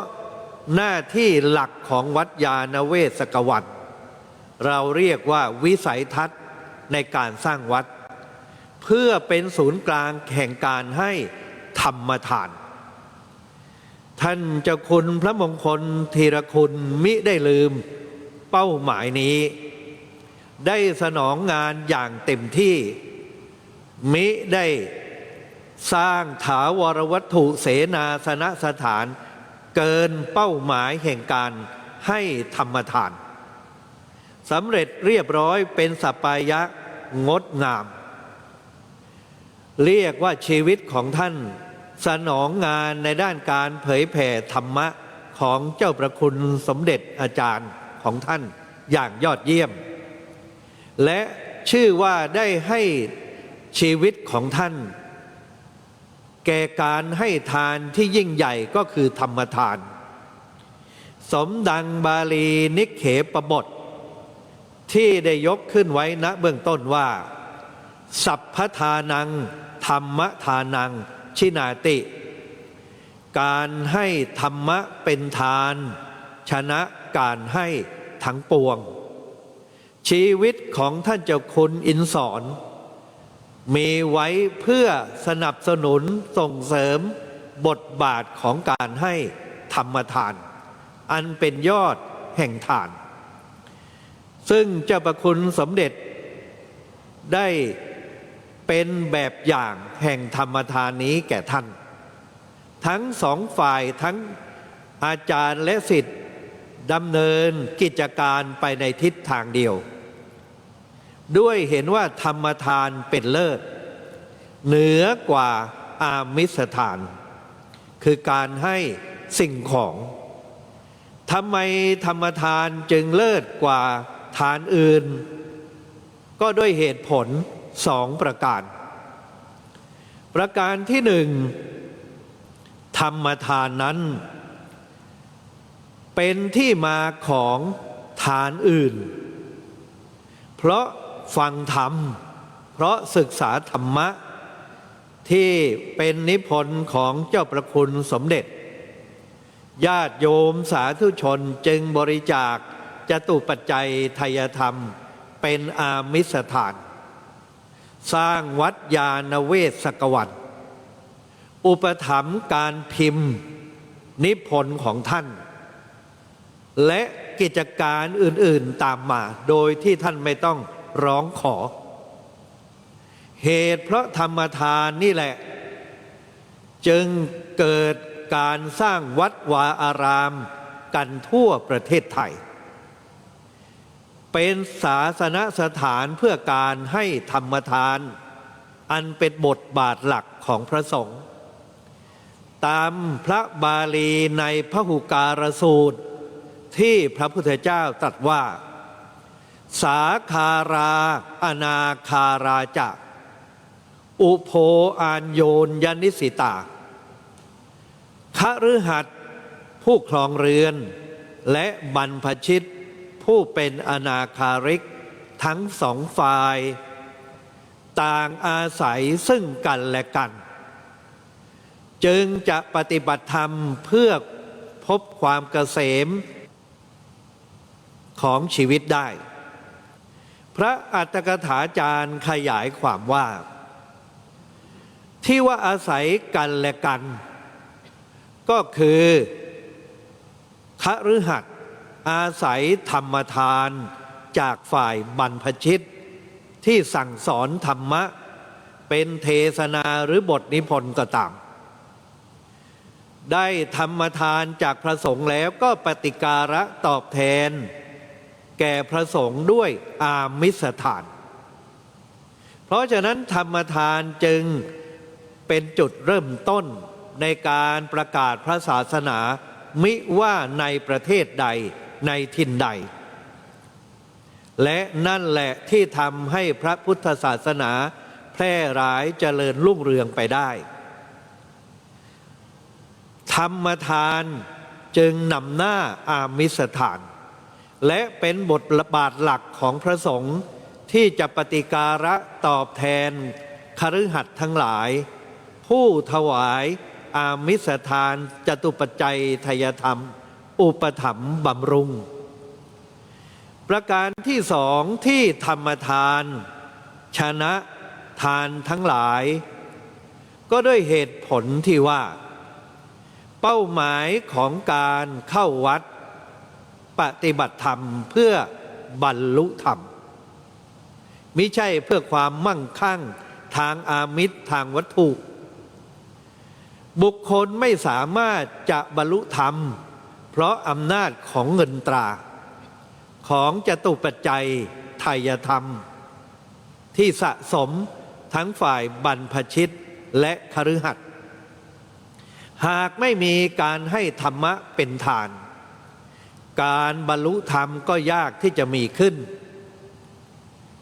พระสารีบุตรต่อให้ฉลาดเท่าฉลาดจนต่อมาได้เป็นอักขสาวกเบื้องขวาผู้เลิศด้วยปัญญาก็ไม่สามารถจะบรรลุธรรมด้วยตนเองได้ในขณะที่เป็นอุปติสสะปริภาชกต่อเมื่อได้ธรรมทานคือการแสดงธรรมจากพระปัญจวัคคีย์รูปหนึ่งคือพระอัสสชิจึงได้ดวงตาเห็นธรรม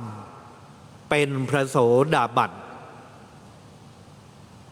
พระอัสสชิชื่อว่าเป็นกัลยาณมิตรเป็นมิตรอันงดงามอันดีงามให้ธรรมทานแก่อุปติสสะปริภาชกจนศรัทธาเลื่อมใสได้สำเร็จเป็นพระโสดาบันเพราะธรรมทานของท่านพระอัสสชิพระอัสสชิเป็นกัลยาณมิตรผู้ให้ธรรมทานเพราะท่านมีคุณสมบัติของกัลยาณมิตร7ประการพออุปติสสะปริภาชกพบเข้าครั้งแรกขณะท่านบิณฑบาตก็เกิดศรัทธาเลื่อมใสเดินตามไปรอจนท่านฉันภัตตาหารเสร็จเอาน้ำไปถวายจึงถามปัญหาถามว่าท่านบวชที่ไหนใครเป็นศาสดาของท่านท่านชอบใจธรรมะอะไรพูดง่ายๆศาสดาท่านสอนว่าอะไรพระอัสสชิตอบว่าอาตมาบวชไม่นานศาสดาสอนเยอะพิสดารจะตอบทันที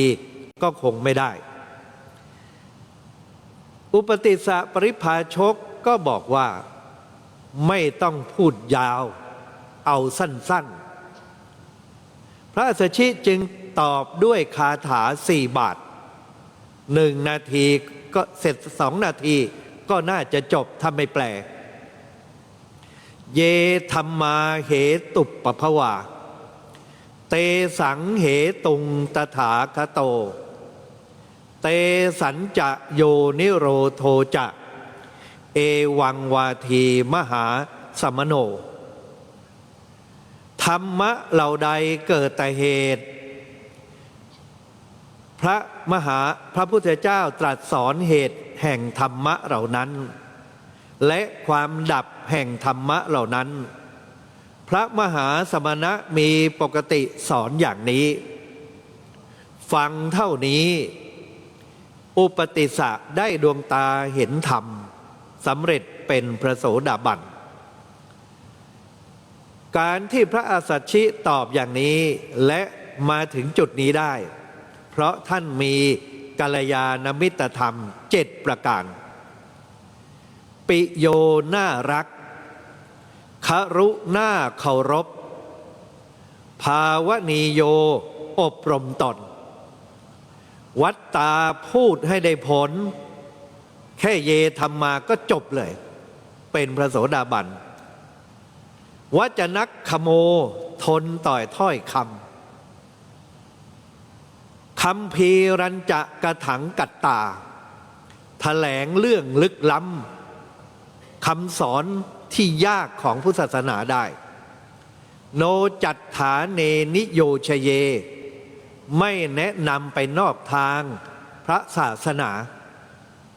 เอาสิ่งที่เป็นหลักๆเป็นหัวใจก็หมายถึง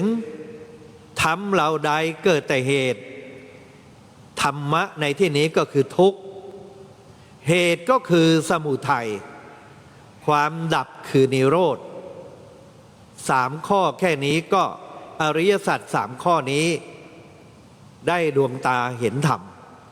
ไปฟังเทศต่อจากพระพุทธเจ้าในวันมาฆบูชาสำเร็จเป็นพระอรหันต์อริยสัจ4นี่แหละท่านฟังเป็นครั้งแรกจากพระอัสสชิพระสารีบุตรจึงได้รับยกย่องจากพระพุทธเจ้าว่าเทศเรื่องอริยสัจ4ได้ดีที่สุดในบรรดาพระสาวกทั้งหลายได้รับการยกย่องเป็นธรรมเสนาบดีก็เพราะเรื่องอริยสัจ4นี้นั่นเองและคาถาเยธัมมานี้ใครที่อยู่จังหวัดนครปฐมก็ต้องคุ้นกับจารึกในสมัยทวารวดีเป็นคาถาเยธัมมานี้แหละที่มาก็คือตรงนี้จึงนำมาสาธยายพ พอสมควร แต่ที่สำคัญก็คือพระนักเทศน์ก็มีมาก นักสอนก็มีมาก แต่จะเป็นอนุสาสนีปาฏิหาริย์เป็นปาฏิหาริย์สอนได้อย่างอัศจรรย์นั้นต้องมีกัลยาณมิตรธรรมทั้ง7ประการอย่างพระอัสสชิคือน่ารักน่าเคารพอบรมตนพูดให้ได้ผลทนต่อถ้อยคำแถลงเรื่องลึกล้ำได้ไม่แนะนำในทางที่ผิดท่านเจ้าคุณมงคลธีรคุณได้กัลยาณมิตรผู้มีกัลยาณมิตรธรรมทั้ง7ประการที่ท่านรับใช้ตลอดชีวิตในเพศบรรพชิตของท่านคือเจ้าประคุณอาจารย์ของท่านนั่นเองเป็นตัวอย่างแห่งกัลยาณมิตรธรรมที่มองเห็นสัมผัสได้ใกล้ชิดเป็นการถ่ายทอดกัลยาณมิตรธรรมทั้ง7ประการแด่ท่านเจ้าคุณมงคลธีรคุณด้วยการสอนให้รู้ทำให้ดูอยู่ให้เห็นเย็นให้สัมผัสเราจึงเห็นท่านเจ้าคุณพระมงคลธีรคุณมีอัธยาศัยมีจริยวัตรอันงดงามเฉกเช่นเดียวกับเจ้าคุณอาจารย์ของท่านและทำให้ท่านปฏิบัติหน้าที่สนองงานได้อย่างเรียบร้อยสมบูรณ์จนกระทั่งวัดยานเวศกวันที่ตั้งขึ้นมา30 ปีเศษนั้นโดยการมอบหมายของเจ้าประคุณสมเด็จให้ท่านเจ้าคุณพระมงคลธีรคุณได้บริหารต่อเนื่องกันมาได้รับพระบรมราชโองการประกาศยกเป็นพระอารามหลวงเนื่องในโอกาส72 พรรษาของพระองค์ท่านแต่ประกาศในปี 2568 หลังจากที่ท่านเจ้าคุณมงคลธีรคุณถึงมรณภาพไปแล้วแต่ก็เป็นประกาศอันแสดงถึงผลงานที่น่าชื่นชมที่ท่านฝากไว้ส่งไม้ต่อให้พระสงฆ์เถรานุเถระอุบาสกอุบาสิกาที่จะมาสนองงานเจ้าประคุณสมเด็จได้ดำเนินปฏิปทาในฐานะผู้ที่มีกัลยาณมิตรธรรมทั้ง7ประการท่านเจ้าคุณพระมงคลธีรคุณได้สนองงานของเจ้าประคุณสมเด็จในการแจกธรรมทานอันชนะทานทั้งปวงและในวาระสุดท้ายของท่านที่ไปถึงมรณภาพที่ตำบลพุทธคยาประเทศอินเดียไปปฏิบัติศาสนกิจไปให้ธรรมทานและก็เป็นโอกาสที่ท่านได้นมัสการสังเวชนียสถานโดยเฉพาะต้นศรีมหาโพธิ์ซึ่งเป็นบริโภคเจดีย์เจดีย์แปลว่าสิ่งที่คนควรบูชาแทนองค์สมเด็จพระสัมมาสัมพุทธเจ้าต้นศรีมหาโพธิ์ที่พระเจ้าเคยใช้ประทับตรัสรู้ได้ไหว้อุทเทสิกะเจดีย์คือหลวงพ่อพระพุทธเมตตาพระพุทธรูปเป็นวาระแห่งการบำเพ็ญกุศลครั้งสุดท้ายในชีวิตของท่านเจ้าคุณก่อนที่จะถึงแก่มรณภาพเป็นมหากุศลที่ตรึงจิตของท่านไปสู่ภพหน้าเพราะฉะนั้นจึงเชื่อได้ว่าจิตของท่านผ่องใสจิตเตอสังกิริเถสุขติปาติกังขาเมื่อจิตไม่เศร้าหมองคือผ่องใส ก็เป็นอันหวังได้ว่าจะไปสู่สุคติในสัมปรายภพเหตุดังนั้นขอท่านทั้งหลายได้พร้อมใจกันอุทิศส่วนบุญส่วนกุศลที่ได้บำเพ็ญร่วมกันมาแต่ต้นจนถึงวันนี้พร้อมด้วยอำนาจแห่งคุณพระศรีรัตนตรัยอิมินากตะปุญเยนะด้วยอำนาจกุศลผลบุญนี้ขอจงรวมกันเป็นตบะเป็นเดชะเป็นพลวะปัจจัยอุทิศเป็นส่วนกุศลไปถวายแด่ท่านเจ้าคุณพระมงคลธีรคุณอินสอนขอได้โปรดอนุโมทนาบุญเพื่อเพิ่มบารมีธรรมยิ่งขึ้นไปในสัมปรายภพสมดังเจตนาปารภของเราท่านทั้งหลายทุกประการรับประทานแสดงพระธรรมเทศนาในธรรมทานกถาพอสมควรแก่เวลาขอสมุจติลงคงไว้แต่เพียงเท่านี้ในท้ายที่สุดนี้คณะสงฆ์จตุรวรรคจะได้สาธยายธรรมกถาเพิ่มอัปปมาทธรรมสัมมาปฏิบัติในมหาสมาคมนี้สืบไปเอวังก็มีด้วยประการฉนี้ สาธุขอประธานอนุญาตเจ้าพระคุณสมเด็จประธานอาราธนาท่านเจ้าคุณพระพรหมวชิระโพธิวงศ์เป็นองค์จุดธูปเทียนเครื่องนมัสการกระบะมุกหน้าพระสงฆ์จตุรวรรคสำนักวัดสุทัศน์เทพวรารามอาราธนาพระเดชพระคุณพระพรหมวชิระโพธิวงศ์ครับ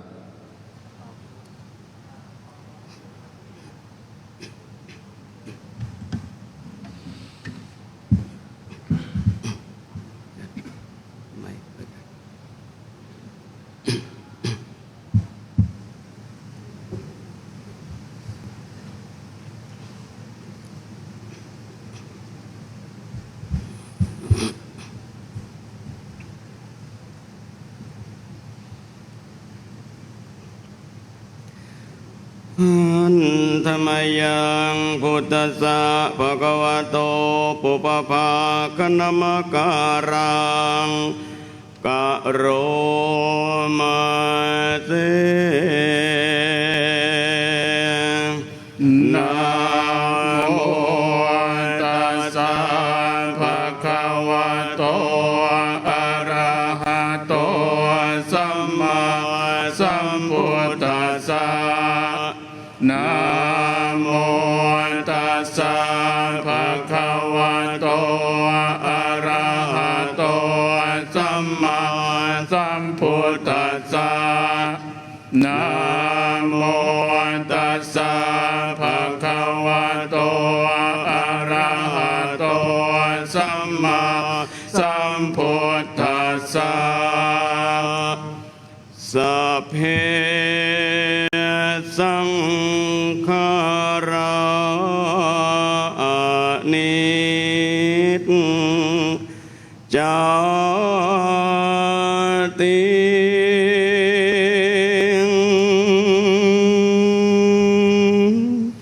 ยะ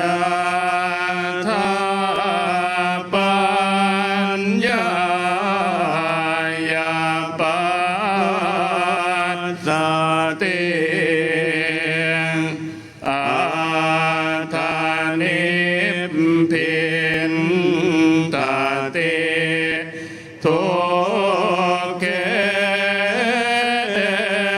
สมาโควิสุ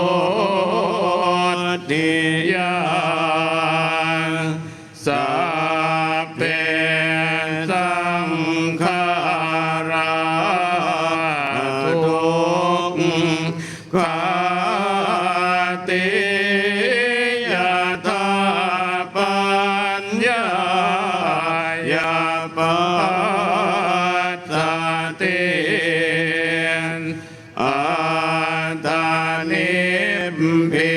นตาเตทุกเขสมาโควิสุทธิยาสัพเพธรรมานันตาติยถาปัญญายาปัสสติอาทานิพพินทาเตทุกเขสมาโควิสุทธิยาอาปากาเตมนุษย์เสโสเยชนะปาราคามิโนอาทายังอิตาราปัจจานิราเมวะโนทาวาเตอิทาวาจาวาสิทสามิอิทาเหมันตาเกมิโสอิติภาโรวิเทนเตติอันตรายยังนาโพจเตตังปุตตาปัสสุสัมมาตังปยาสัตตมานาสังนารังสุตตังคามังมาโองโควาโจอาทายาคาจเตนาสันติปุตตาตานายานาปิตานาปิพั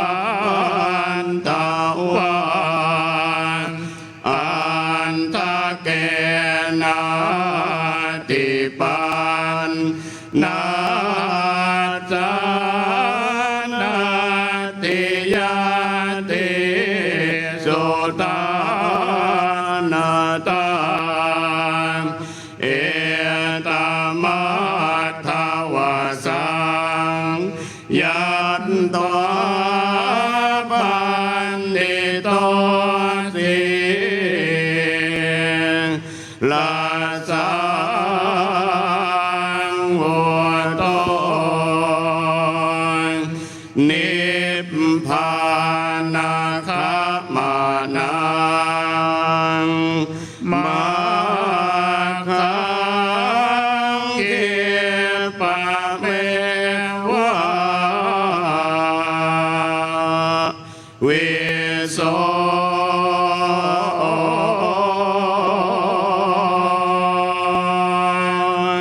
ทาเย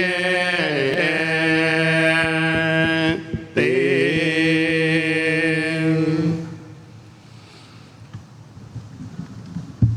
องค์พระธรรมกถึกพระเดชพระคุณพระพรหมบัณฑิต วัดประยุรวงศาวาสแสดงพระธรรมเทศนาในธรรมทานนักถาจบแล้ว พระสงฆ์จตุรวรรคสำนักวัดสุทัศน์เทพวราราม สวดพระคาถาธรรมบรรยาย จบแล้วจากนี้เป็นการถวายเทียธรรมและทอดผ้าบังสุกุล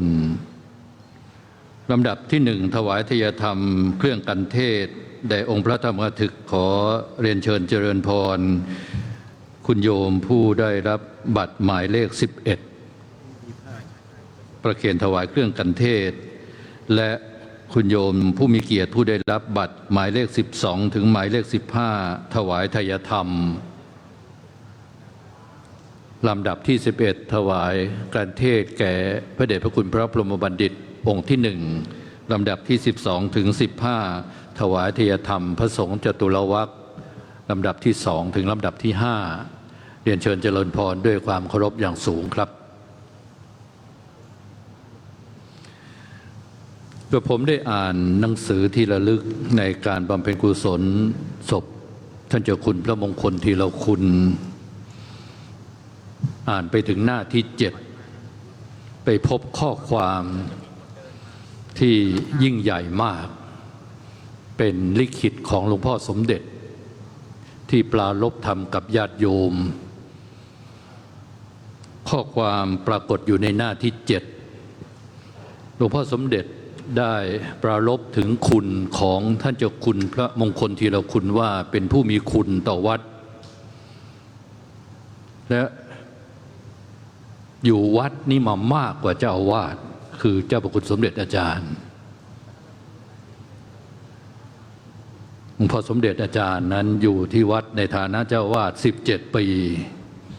แต่ท่านนับแล้วท่านเจ้าคุณอินทร์นี่อยู่ถึง35 ปี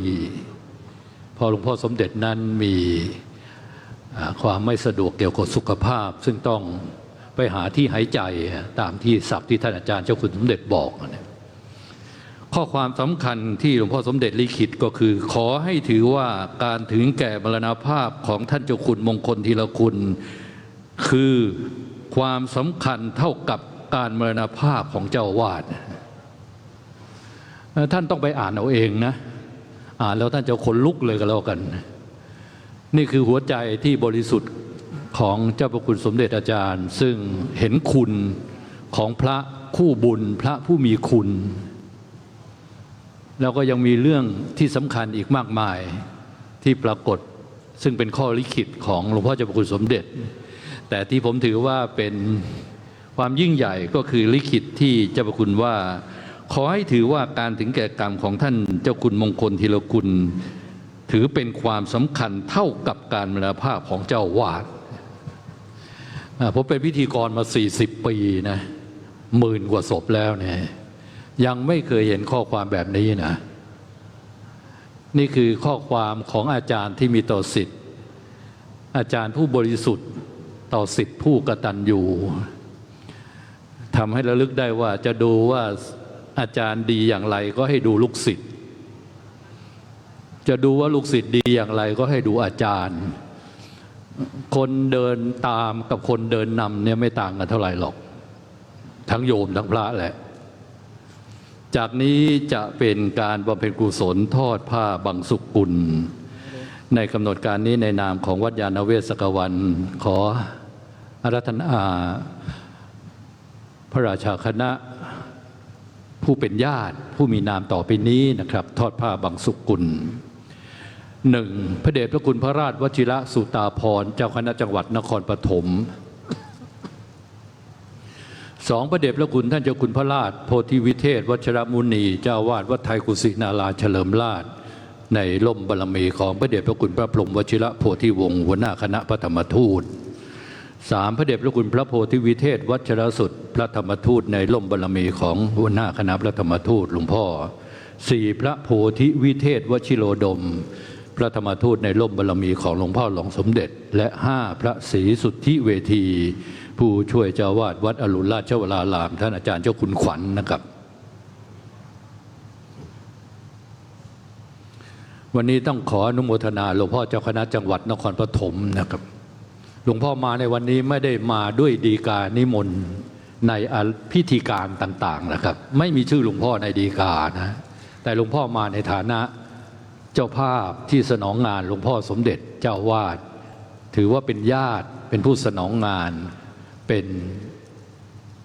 พระที่เสมือนเป็นญาติของวัดยานเวศกวัน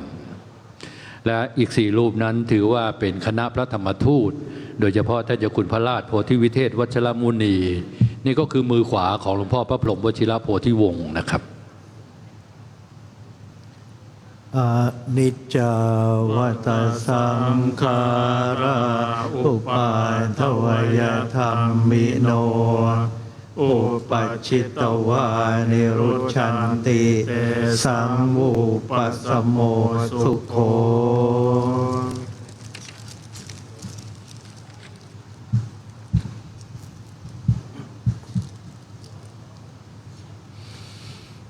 จากนี้พระสงฆ์ทั้งนั้นอนุโมทนาเป็นอันเสร็จพิธีแสดงพระธรรมเทศนา และจะต่อด้วยพิธีสวดพระพิธรรมเป็นลำดับไปนะครับ ยะถาวาริวหาปุราปริปุเรนติสาครัง เอวะเมวะอิโตทินังเปตานังอุปกัปปติอิชิตังปฏิตังตุมหังขิปปะเมวะสมิจเจโตสัพเพปุเรนโตสังกปปาจันโทปนรโสยะธามณิโชติรโสยะธา สัพพิติ ติโยวิวัชชัน โต สัพพะโรโควินาศตุมาเตภวัตวันตรายโยสุขีเทียงคาโยโกภวสัพ เพ ติโยวิวัชชันตุสัพพะโรโควินาศตุมาเต ภวัต วันตรายโยสุขีเทียงคายโยโกภวสัพพิติโย วิวัช ชันตุสัพพะโรโควินาศตุมาเตภวะตวันตรายโย สุเกเต ขายโยโกภวะอภิวาทนาเสียเลสเนจังมุทาปจายโนจัตตารโธรรมาทันเตอายุวันโนสุขังอาละอายัญจะโคทาเกนาเทนาสังฆามิสุปฏิทิตาทิคาราตังหิตายะสัทธานาโสยอุปกาปฏิโสยายติธรรม โมจะอายัง นิทานสิโตเปตะนะป่วยชายจักตาอุลาราพลันจะพิโคนามาโนปะเทนะตมเหหิปุญญาปสุตังอนาป ปะการเต ภวตุสัพพมังคลังราคันตุสัพ ปะเทว วตาสัพพพุทธานุภาเวนัสธา โส ทิภวันตุเต ภวตุสัพพมังค ลังรัก ขันตุสัพ ภายเทวตาสัพ พะธรรม มอยนุภาเวนัสธา โส เทียมภวันตุเตภวตุสัพ พะม มังคลังราคันตุสัพพะเทวตา สัพพ สังฆายโนภาเวนัสธาโสทีภาวันตุเต สาธุสาธุสาธุอนุโมทามิในนามของวัดยาณเวศกวัน ขอถวายอนุโมทนาพระเดชพระคุณพระพรหมบัณฑิต องค์พระธรรมกถึก ขออนุโมทนาคณะสงฆ์จตุรวักวสุทัศน์เทพวราราม โดยพระครูศรีวชิรวงศ์เป็นต้น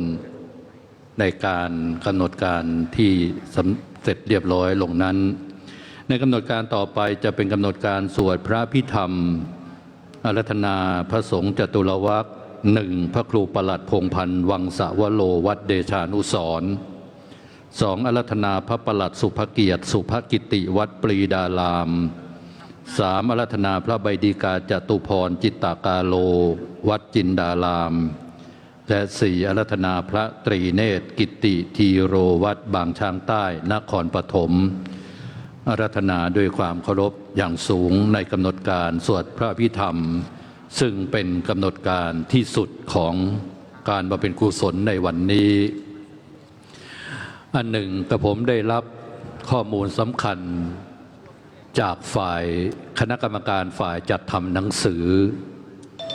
ว่า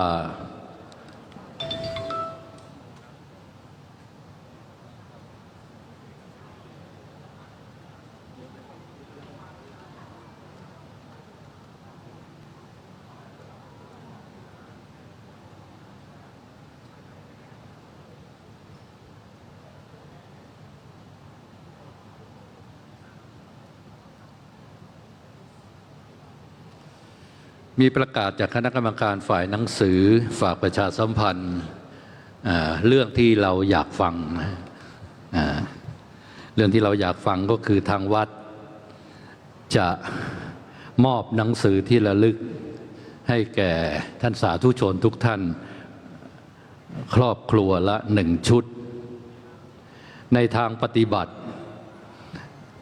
ก่อนที่จะมอบหนังสือให้เนี่ยจะมอบที่ขั้นหนังสือเป็นออเดอร์ไปก่อนนะจะมอบที่ขั้นหนังสือที่บริเวณประตูทางออกอาคารนี้นะแล้วก็นำที่ขั้นหนังสือไปรับชุดหนังสือเพราะฉะนั้นก่อนจะได้รับชุดหนังสือนี่ต้องมีที่ขั้นหนังสือก่อนนะอาจารย์ดร.นะวัดยานเวศกวันนั้นเนี่ยทำอะไรมีเหตุมีผลมุ่งเน้นความงดงามเรียบร้อยความเป็นระเบียบไม่มากเกินไปแล้วก็ไม่น้อยเกินไปไม่ตึงเกินไปแล้วก็ไม่หย่อนเกินไปนะฮะได้ทุกคนแต่ต้องได้ที่ขั้นหนังสือก่อนนะอยู่ตรงประตูทางออกจะรับตอนที่เสร็จพิธีพระสวดอภิธรรมเสร็จนะครับบัดนี้กอบด้วยการอันสมควรแล้วนะครับพระจตุรวรรคทั้ง4 รูปขึ้นอาสนะเรียบร้อยแล้วการนี้ในร่มบารมีเจ้าพระคุณสมเด็จอาจารย์จักได้ขอเจริญพรเรียนเชิญท่านดร.พงศ์สวัสดิ์อักษรสวัสดิ์วิยาวัจกรวัดยานเวศกวันจุดเครื่องนมัสการกระบะมุกหน้าพระสงฆ์จตุรวรรคกราบเรียนเชิญท่านอาจารย์ดร.พงศ์สวัสดิ์อักษรสวัสดิ์วิยาวัจกรครับ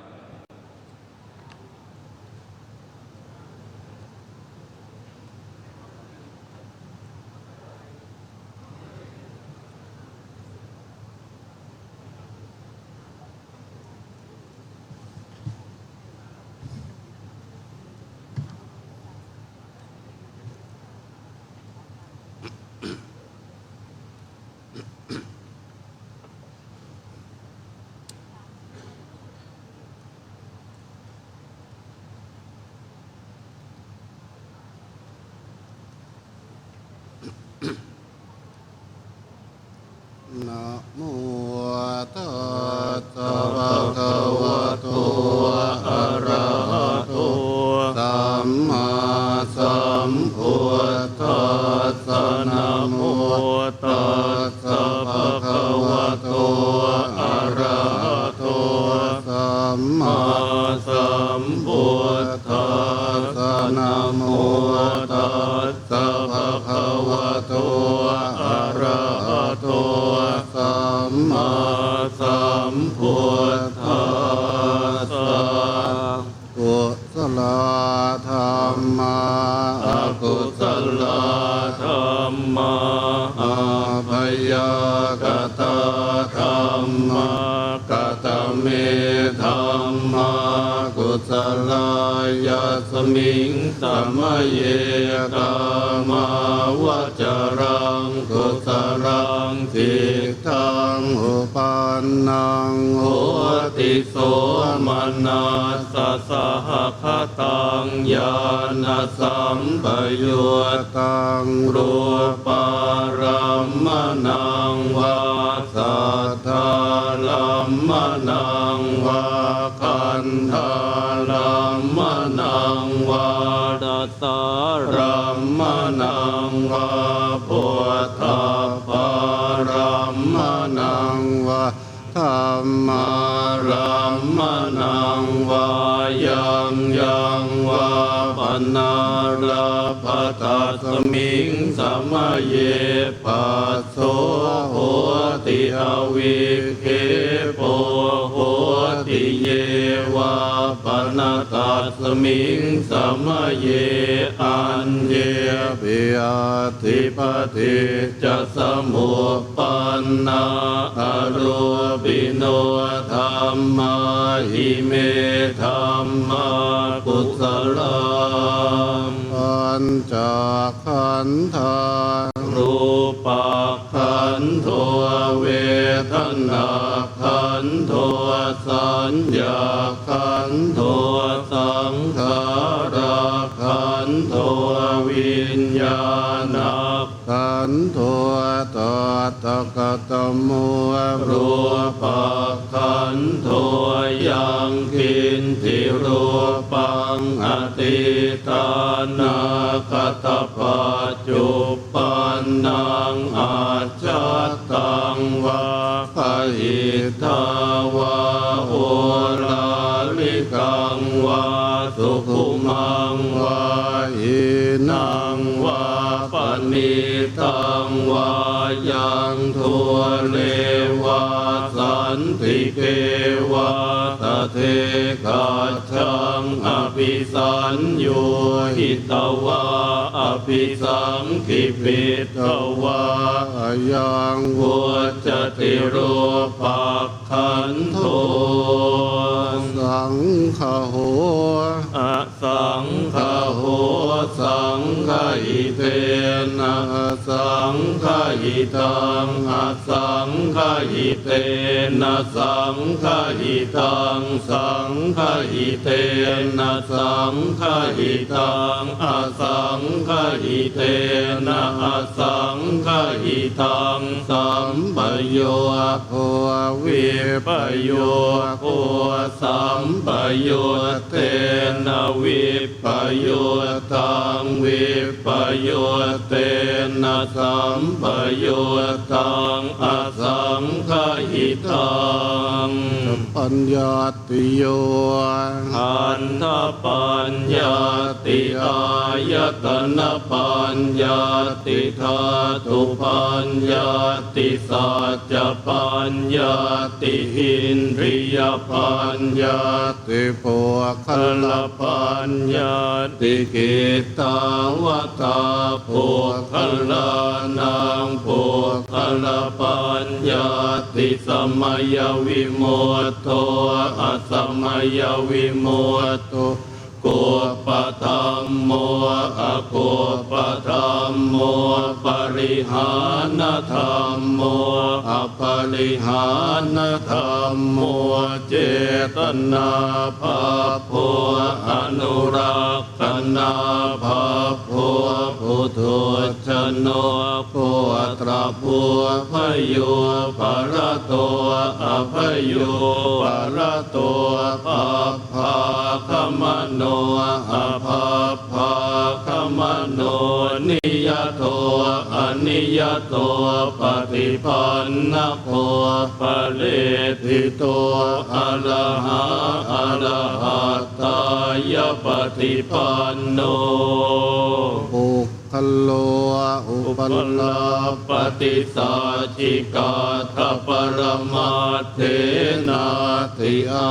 มันตายโยสัจจิกาโตปรมาโทตโตโสปุคโลอุปลาปฏิสัจจิกาทปรมาเทนาตินะเหวังวัตตาเพอาชานา หินิคหังหันจิปุคโลอุปลาปฏิสัจจิกาตปรมาเทนะเตนะวัตเลวัตตาเพโยสัจจิกาโตปรมาโตตโตโสปุคโลอุปลาปฏิสัจจิกาตปรมาเทนาติมิจฉา เยเกจิกุศลา ธัมมาตาเพเทกุสลมัว ลา เย วาปนกุสลมัวลาสัพเพเทธัมมากุสลาเยเกจิกุสลาธัมมาสัพเพเทกุสลมัวเรนะเอกมัวลาเยวาปนกุสลมัวเรนะเอกมัวลาสัพเพเทธัมมากุสลา เอตุปัจจโย อารัมมณปัจจโยอธิปติปัจจโยอนันตรปัจจโยสัมมนันตรปัจจโยสหชาตปัจจโยอัญญมัญญปัจจโยนิสยปัจจโยอุปนิสยปัจจโยปุเรชาตปัจจโยปัจฉาชาตปัจจโยอาเสวนปัจจโยกัมมปัจจโยวิภาคปัจจโยอาหารปัจจโยอินทรียปัจจโยชานะปัจจโยมัคคปัจจโยสัมปโยตปัจจโยวิปโยตปัจจโยอัตถิปัจจโยนาทิปัจจโยวิคตปัจจโยอวิคตปัจจโย พระสงฆ์จตุรวรรคจากจังหวัดนครปฐมได้สวดพระสัตตปกรณาภิธรรมพระภิธรรม7 คัมภีร์อันเป็นธรรมะของเทวดาเป็นพุทธานุวัตรและเป็นปรมัตถธรรมพระภิธรรมนั้นขอประทานอนุญาตเจ้าพระคุณอาจารย์กล่าวโดยสรุปแล้วมีความสำคัญ3 ประการคือเป็นธรรมะของเทวดาเป็นพุทธานุวัตรและเป็นปรมัตถธรรมในความหมายขยายความนั้นท่านทั้งหลายทราบดีอยู่แล้วพระสงฆ์ได้สาธยายพระสัตตปกรณาภิธรรมจบแล้วเมื่อเจ้าพนักงานเทียบทยธรรมจะได้เรียนเชิญเจริญพรท่านสาธุชนผู้มีเกียรติผู้ได้รับบัตรบุญหมายเลข16ถึงหมายเลข19ประเคนถวายทยธรรมขออนุญาตเรียนเชิญด้วยความเคารพอย่างสูงครับ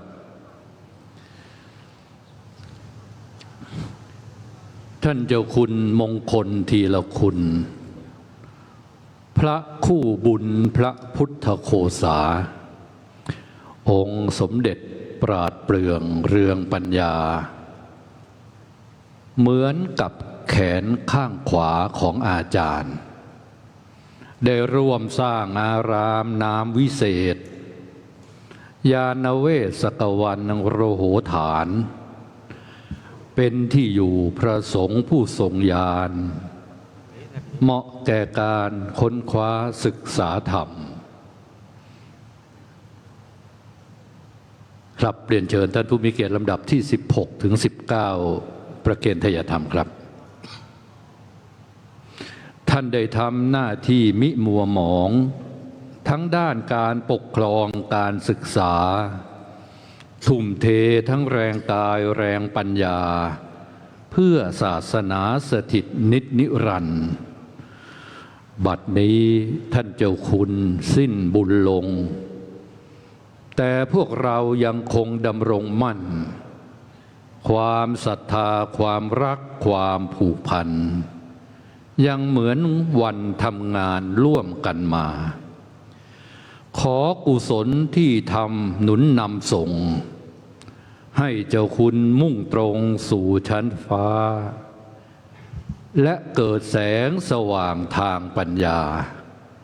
ช่วยนำพาสู่นิพพานไม่นานเทิน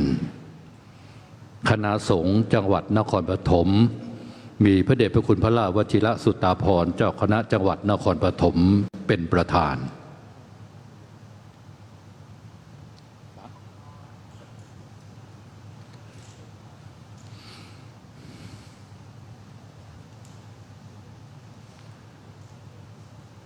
ในหนังสืออนุสรณ์งานพระราชทานเพลิงศพความหนา400 กว่าหน้าชื่อหนังสือว่าพระมงคลทีละคุณศูนย์รวมพุทธบริษัทวัดยาณเวศกวันบรรจุหัวใจของชาววัดยาณเวศกวันไว้หลายร้อยดวงซึ่งกลั่นออกมาเป็นตัวหนังสือทั้งบรรพชิตและคฤหัสถ์มีเจ้าพระคุณสมเด็จอาจารย์เป็นผู้นำนะครับเป็นหนังสือที่ทรงคุณค่ายิ่ง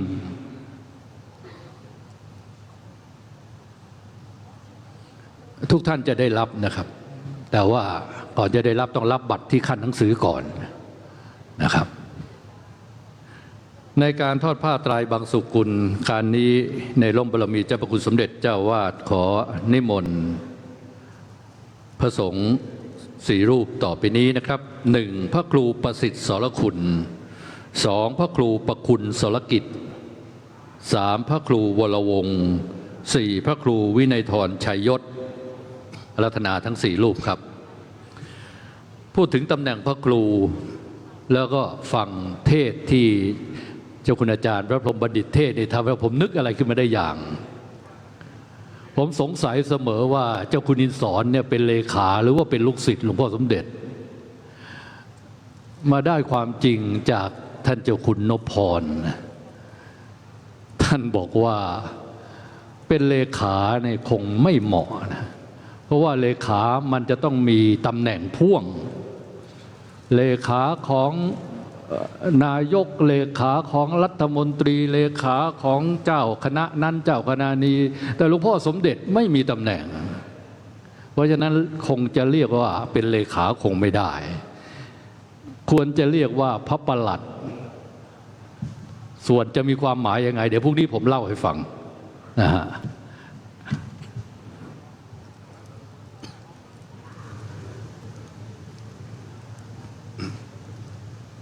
นิจจวัตสังขาราอุปาทวยธรรมิโนอุปัชชิตวานิโรชันติเตสังอุปัสสโมสุโข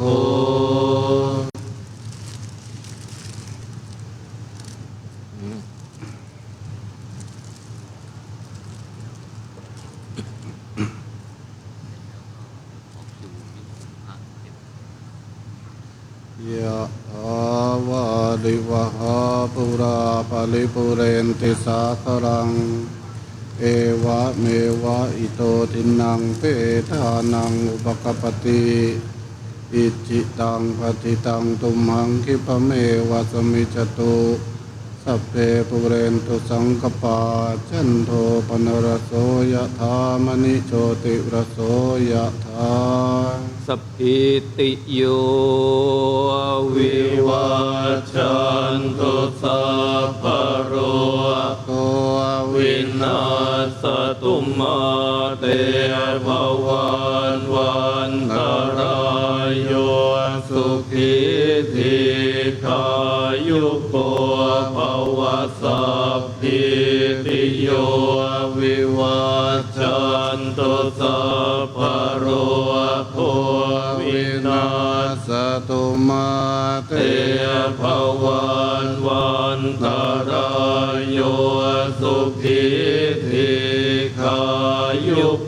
โก นตุสัพพะโรโควินาศตุมาเตภวันวันตรายโยสุขีทีขายุโกภวะอภิวาทนาสิริสนิจังหุทธาปัจจายโนจัตตารโอธรรมาวัฏันติอายุวันโนสุขังภาลังทาสิเมอากาสิเมยาติเมตาสกขาจะเมเปตานังทักขินังทัจจาโปเพกตมโนสรังนาอิรุนังวาโสโกวายาวันยาปริเทวนานาทังเป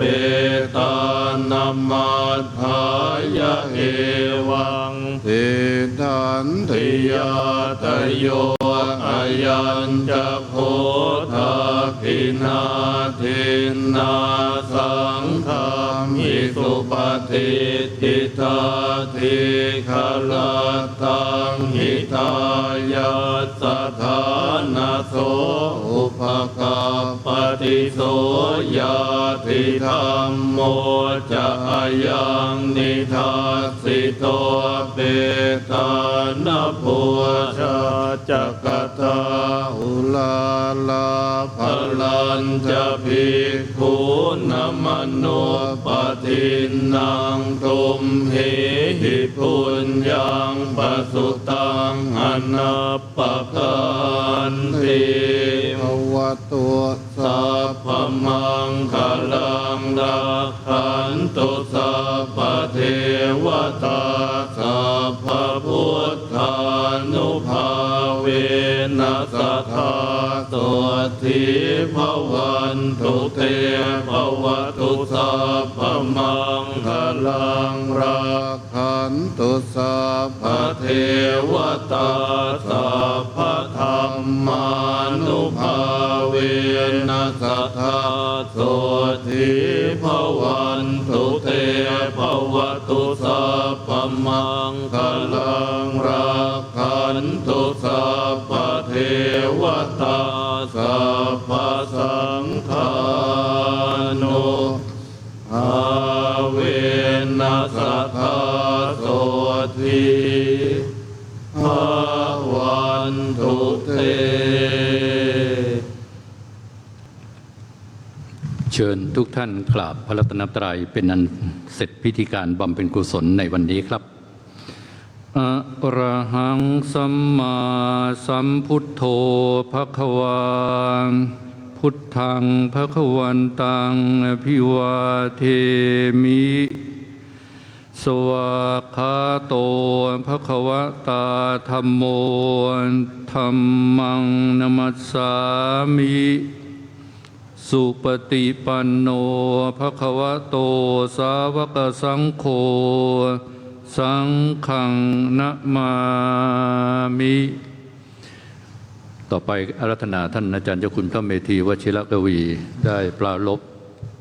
ถวายพระเดชพระคุณเจ้าพระคุณสมเด็จอาจารย์และญาติโยมทั้งหลายครับ โอกาสหลวงพ่อเจ้าพระคุณสมเด็จนะครับหลวงพ่อเจ้าพระคุณสมเด็จองค์ประธานในวิธีมีข้อปรารภกับที่ประชุมมาเมื่อเช้านี้2 เรื่องที่1ก็คือเรื่องปัญหาสุขภาพของเจ้าพระคุณสมเด็จทำให้การปฏิสันถานต่อท่านพระเถรานุเถระแล้วก็ท่านสาธุชนญาติโยมไม่บริบูรณ์นักนี่ก็ขออภัยเรื่องปัญหาสุขภาพหลวงพ่อซึ่งเราทราบมา2ก็เรื่องภาวะภูมิอากาศอาจจะทำให้หลวงพ่อไอบ้างสำหรับที่ประชุมนี้แต่วันนี้จากการสังเกตก็ไม่ไอก็2 เรื่องแล้วก็ในนามของคณะสงฆ์วัดยานเวศกวันโดยหลวงพ่อเจ้าคุณสมเด็จคณะศิษยานุศิษย์ขอกราบขอบพระคุณท่านพระเถรานุเถระที่เมตตามาร่วมในพิธีนี้ขออนุโมทนาท่านสาธุชนทุกคณะ ในท้ายพิธีขอรัตนาท่านพระเถระที่ประสงค์จะกราบหลวงพ่อเจ้าคุณสมเด็จนะครับจะได้ร่นเวลาถวายโอกาสกับหลวงพ่อนิมนต์ถ้าเกิดประสงค์จะกราบนะครับขอรัตนาทุกรูปครับที่ถ้าเกิดพระเดชพระคุณไม่สะดวกลงกับพื้นก็ให้ลูกศิษย์จัดเก้าอี้ถวายนะครับรูปไหนสะดวกก็นิมนต์ลงกับพื้นนะครับขอรัตนาทุกรูปครับเสร็จแล้วอาราธนาที่เก้าอี้ก่อนนะครับเพื่อเจ้าคุณสมเด็จจะได้ขอโอกาสออกจากที่ประชุมนี้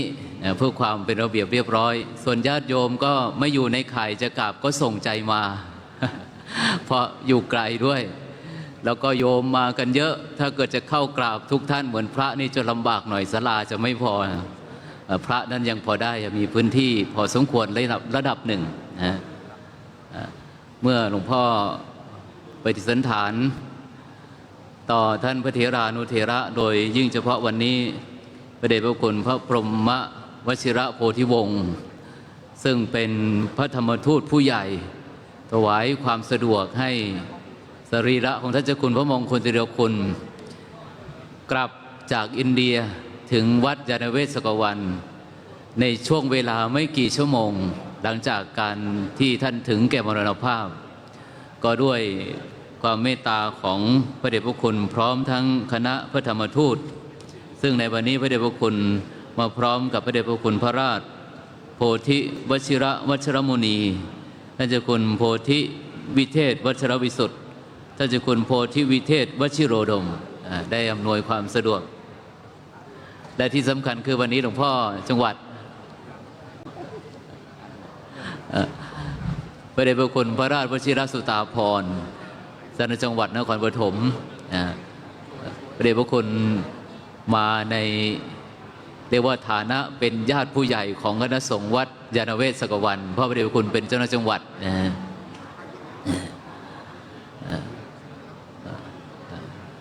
ะครับกราบขอบพระคุณนะครับนิมนต์ที่เก้าอี้นะครับเพื่อพระเดชพระคุณเข้าประจำที่เก้าอี้แล้วหลวงพ่อเจ้าคุณสมเด็จจะขอโอกาสอย่างที่ได้เจริญพรและเรียนถวายให้ทราบนะครับหลวงพ่อเจ้าคุณสมเด็จนั้นอาพาธเป็นปกติในช่วงระยะหลังมานี้บังเอิญอาพาธด้วยโรคไข้หวัดใหญ่ไปบำบัดรักษาโรคอยู่ที่โรงพยาบาลในระหว่างนั้นเกิดอุบัติเหตุทำให้กระดูกสันหลังยุบก็มีอาการอาพาธโอกาสกลับก่อนเดี๋ยวพรุ่งนี้มา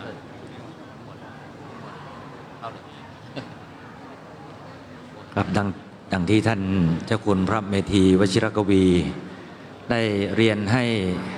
นถวายนะครับพระสงฆ์ทุกรูปแล้วก็เจริญพรมายังญาติโยมทุกท่านว่าสุขภาพของเจ้าคุณสมเด็จนั้นไม่เอื้อที่จะปฏิสันถานได้ทั่วทุกท่านได้ ดังนั้นวันนี้ก็ได้เพียงแต่ว่าเห็นกันก็อันเป็นที่สบายใจสุขใจมีความสุขนะปลื้มปิติและก็ต้องขอบพระคุณเป็นอย่างยิ่งพระเถรานุเถระอีกครั้งหนึ่ง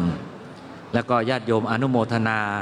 ทุกท่านที่มาร่วมพิธีในวันนี้และก็ยังส่วนอื่นๆที่ว่านั้นก็คือในฝ่ายของน้ำปานะญาติโยมที่ได้เป็นเจ้าภาพแล้วก็จิตอาสาที่แจกจ่ายขออนุโมทนาเป็นอย่างยิ่งญาติโยมที่ได้อำนวยความสะดวกในเรื่องของแจกนะหรือว่าของชำร่วยที่ระลึกที่ได้พูดไปแล้วว่าหนังสือพระมงคลธีรคุณศูนย์รวมพุทธบริษัทวัดยานเวศกวันอันนี้เป็นชื่อที่ไพเราะและก็เหมาะสมเป็นอย่างยิ่งนะแล้วก็อีกอย่างหนึ่งก็อย่างที่ได้เรียนไปก็มีอีกหลายเล่มเลยก็คือกาลานุกรมหนังสือที่จะเป็นของจำด้วยวันนี้ทุกท่านได้ที่ขั้นหนังสือไปแล้วก็ไปรับด้วยนะโยมนะไปรับด้วยในส่วนการถวายความสะดวกให้กับหลวงพ่อสมเด็จเจ้าวาดนะเราขอทำความเข้าใจโดยพร้อมเพรียงกันว่านะเรา ส่งใจอยู่ห่างๆนะเพราะว่าหลวงพ่อสุขภาพไม่ดีจริงๆโดยความรวมความแล้วอาพาธหลายโรคนะแต่ว่าที่ท่านไม่สามารถที่จะปฏิสันถานได้อย่างเหมือนเคยนั้นก็เพราะเหตุว่าคุณหมอได้กำชับมาว่าอย่าก้มนะอย่าให้ท่านได้ก้มอย่าให้มีอิริยาบถที่ขัดต่อโรคาพาธของท่านเลยอันนี้อย่างที่หนึ่งและอย่างที่สองก็คือท่านมาพบความจริงว่าไอ้ที่ท่านหายใจลำบากเนี่ยก็เพราะเหตุว่าความกดอากาศนะที่มันแน่นเกินไปเพราะว่าสถานที่แห่งนี้นั้นอยู่ระดับเดียวกับทะเลอยู่ระดับเดียวกับทะเลแล้วก็มีอากาศที่ชื้นซึ่งท่านต้องพยายามหายใจเป็นอย่างมากพบเรื่องนี้เมื่อไม่กี่เดือนไม่กี่วันนี้เองเพราะว่าอะไรเพราะว่าเคยลองไปอยู่ในหลายสถานที่แล้วไปอยู่ที่สูงความกดอากาศไม่หนักแต่ว่าไม่มีออกซิเจนอยู่พื้นที่กลางๆนะก็ความกดอากาศก็ไม่มากออกซิเจนก็มีแต่ว่าก็ยังต้องพยายามหายใจอยู่ดีนะบางทีฟังท่านเล่าก็รู้สึกเป็นห่วงสุขภาพร่างกายของท่านเป็นอย่างยิ่งเพราะฉะนั้นอันนี้เข้าใจนะครับสำหรับท่านใดที่ไม่สะดวกที่จะมาร่วมในวันพรุ่งนี้ในพิธีในวันพรุ่งนี้นะก็ส่งบัตรแล้วก็เบิกได้เลยนะโยมนะส่งบัตรแล้วก็เบิกได้เลยแต่ว่าถ้ามาร่วมพรุ่งนี้ก็พิธีก็เริ่มตั้งแต่ตอนสายนั้นก็คือเวลา 10 นาฬิกาก็พิธีก็คล้ายๆกันอย่างวันนี้แต่มีการฉันพระทหารเพลด้วยสำหรับการถวายพระทหารเพลนั้นก็ได้ชี้แจงไปแล้วว่าขอถวายสถานที่ยานเวทธรรมสมุทรให้กับพระสงฆ์เถระที่ได้กราบอาราธนามาแล้วก็สำหรับพระสงฆ์วัดยานเวศกวันและหลายรูปที่ขออภัยที่ไม่ได้กราบอาราธนาโดยทั่วเนี่ยแต่ท่านยังมีน้ำใจมาร่วมงานก็นิมนต์ที่พระอุโบสถนะฮะตามอัธยาศัยเลยที่นั่นก็จะมีโรงทานเป็นภัตตาหารให้ท่านนะบางท่านสะดวกอย่างไร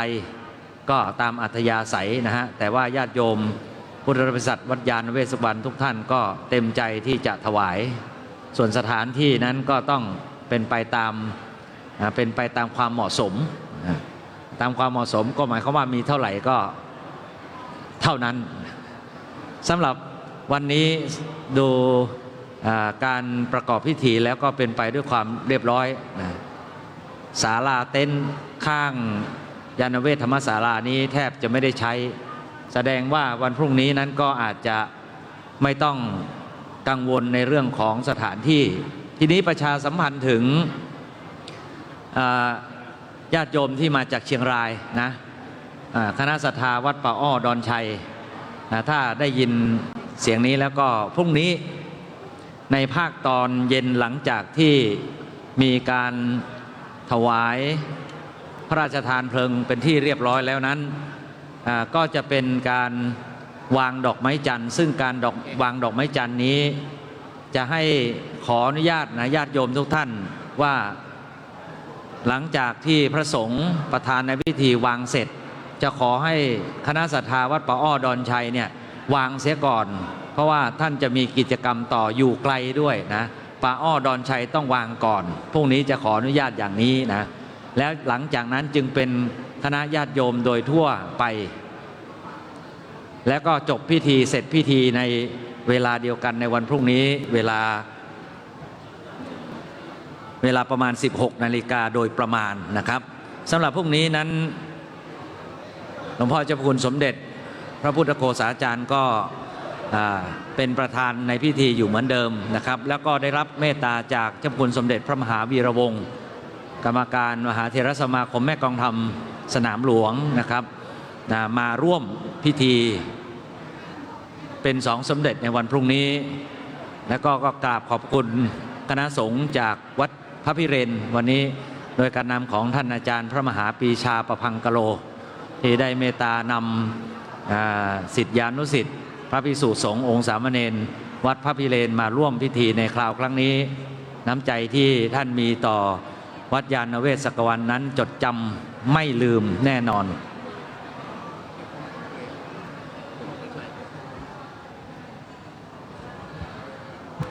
ญาติโยมที่ประสงค์จะกราบหลวงพ่อก็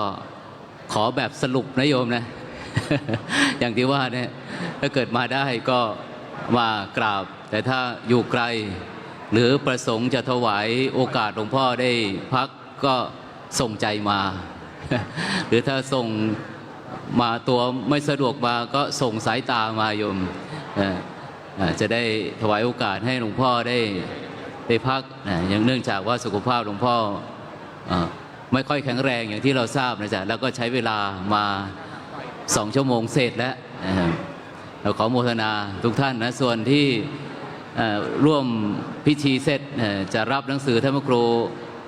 บอกแล้วว่ารับบัตรแล้วก็เบิกได้เลยโยมหน้าศาลานะฮะโมทนาโยมจ้ะ ครับท่านเจ้าคุณครับตอนนี้ญาติโยมก็ถือว่าญาติโยมให้ความร่วมมือนะหลายท่านก็ส่งใจไปกราบหลวงพ่อยังที่ใกล้อยู่ในคลองแห่งจักษุหรือว่าอยู่ในสายตา คิดว่าทุกท่านก็อยากจะกราบหลายท่านก็อยากจะบันทึกภาพถ่ายรูปกับหลวงพ่อแต่ขออภัยนะโยมขออภัยพรุ่งนี้มีกิจอีกวันหนึ่งอย่างที่เรียนให้ทราบว่าหลวงพ่อนั้นอยู่ที่นี่ได้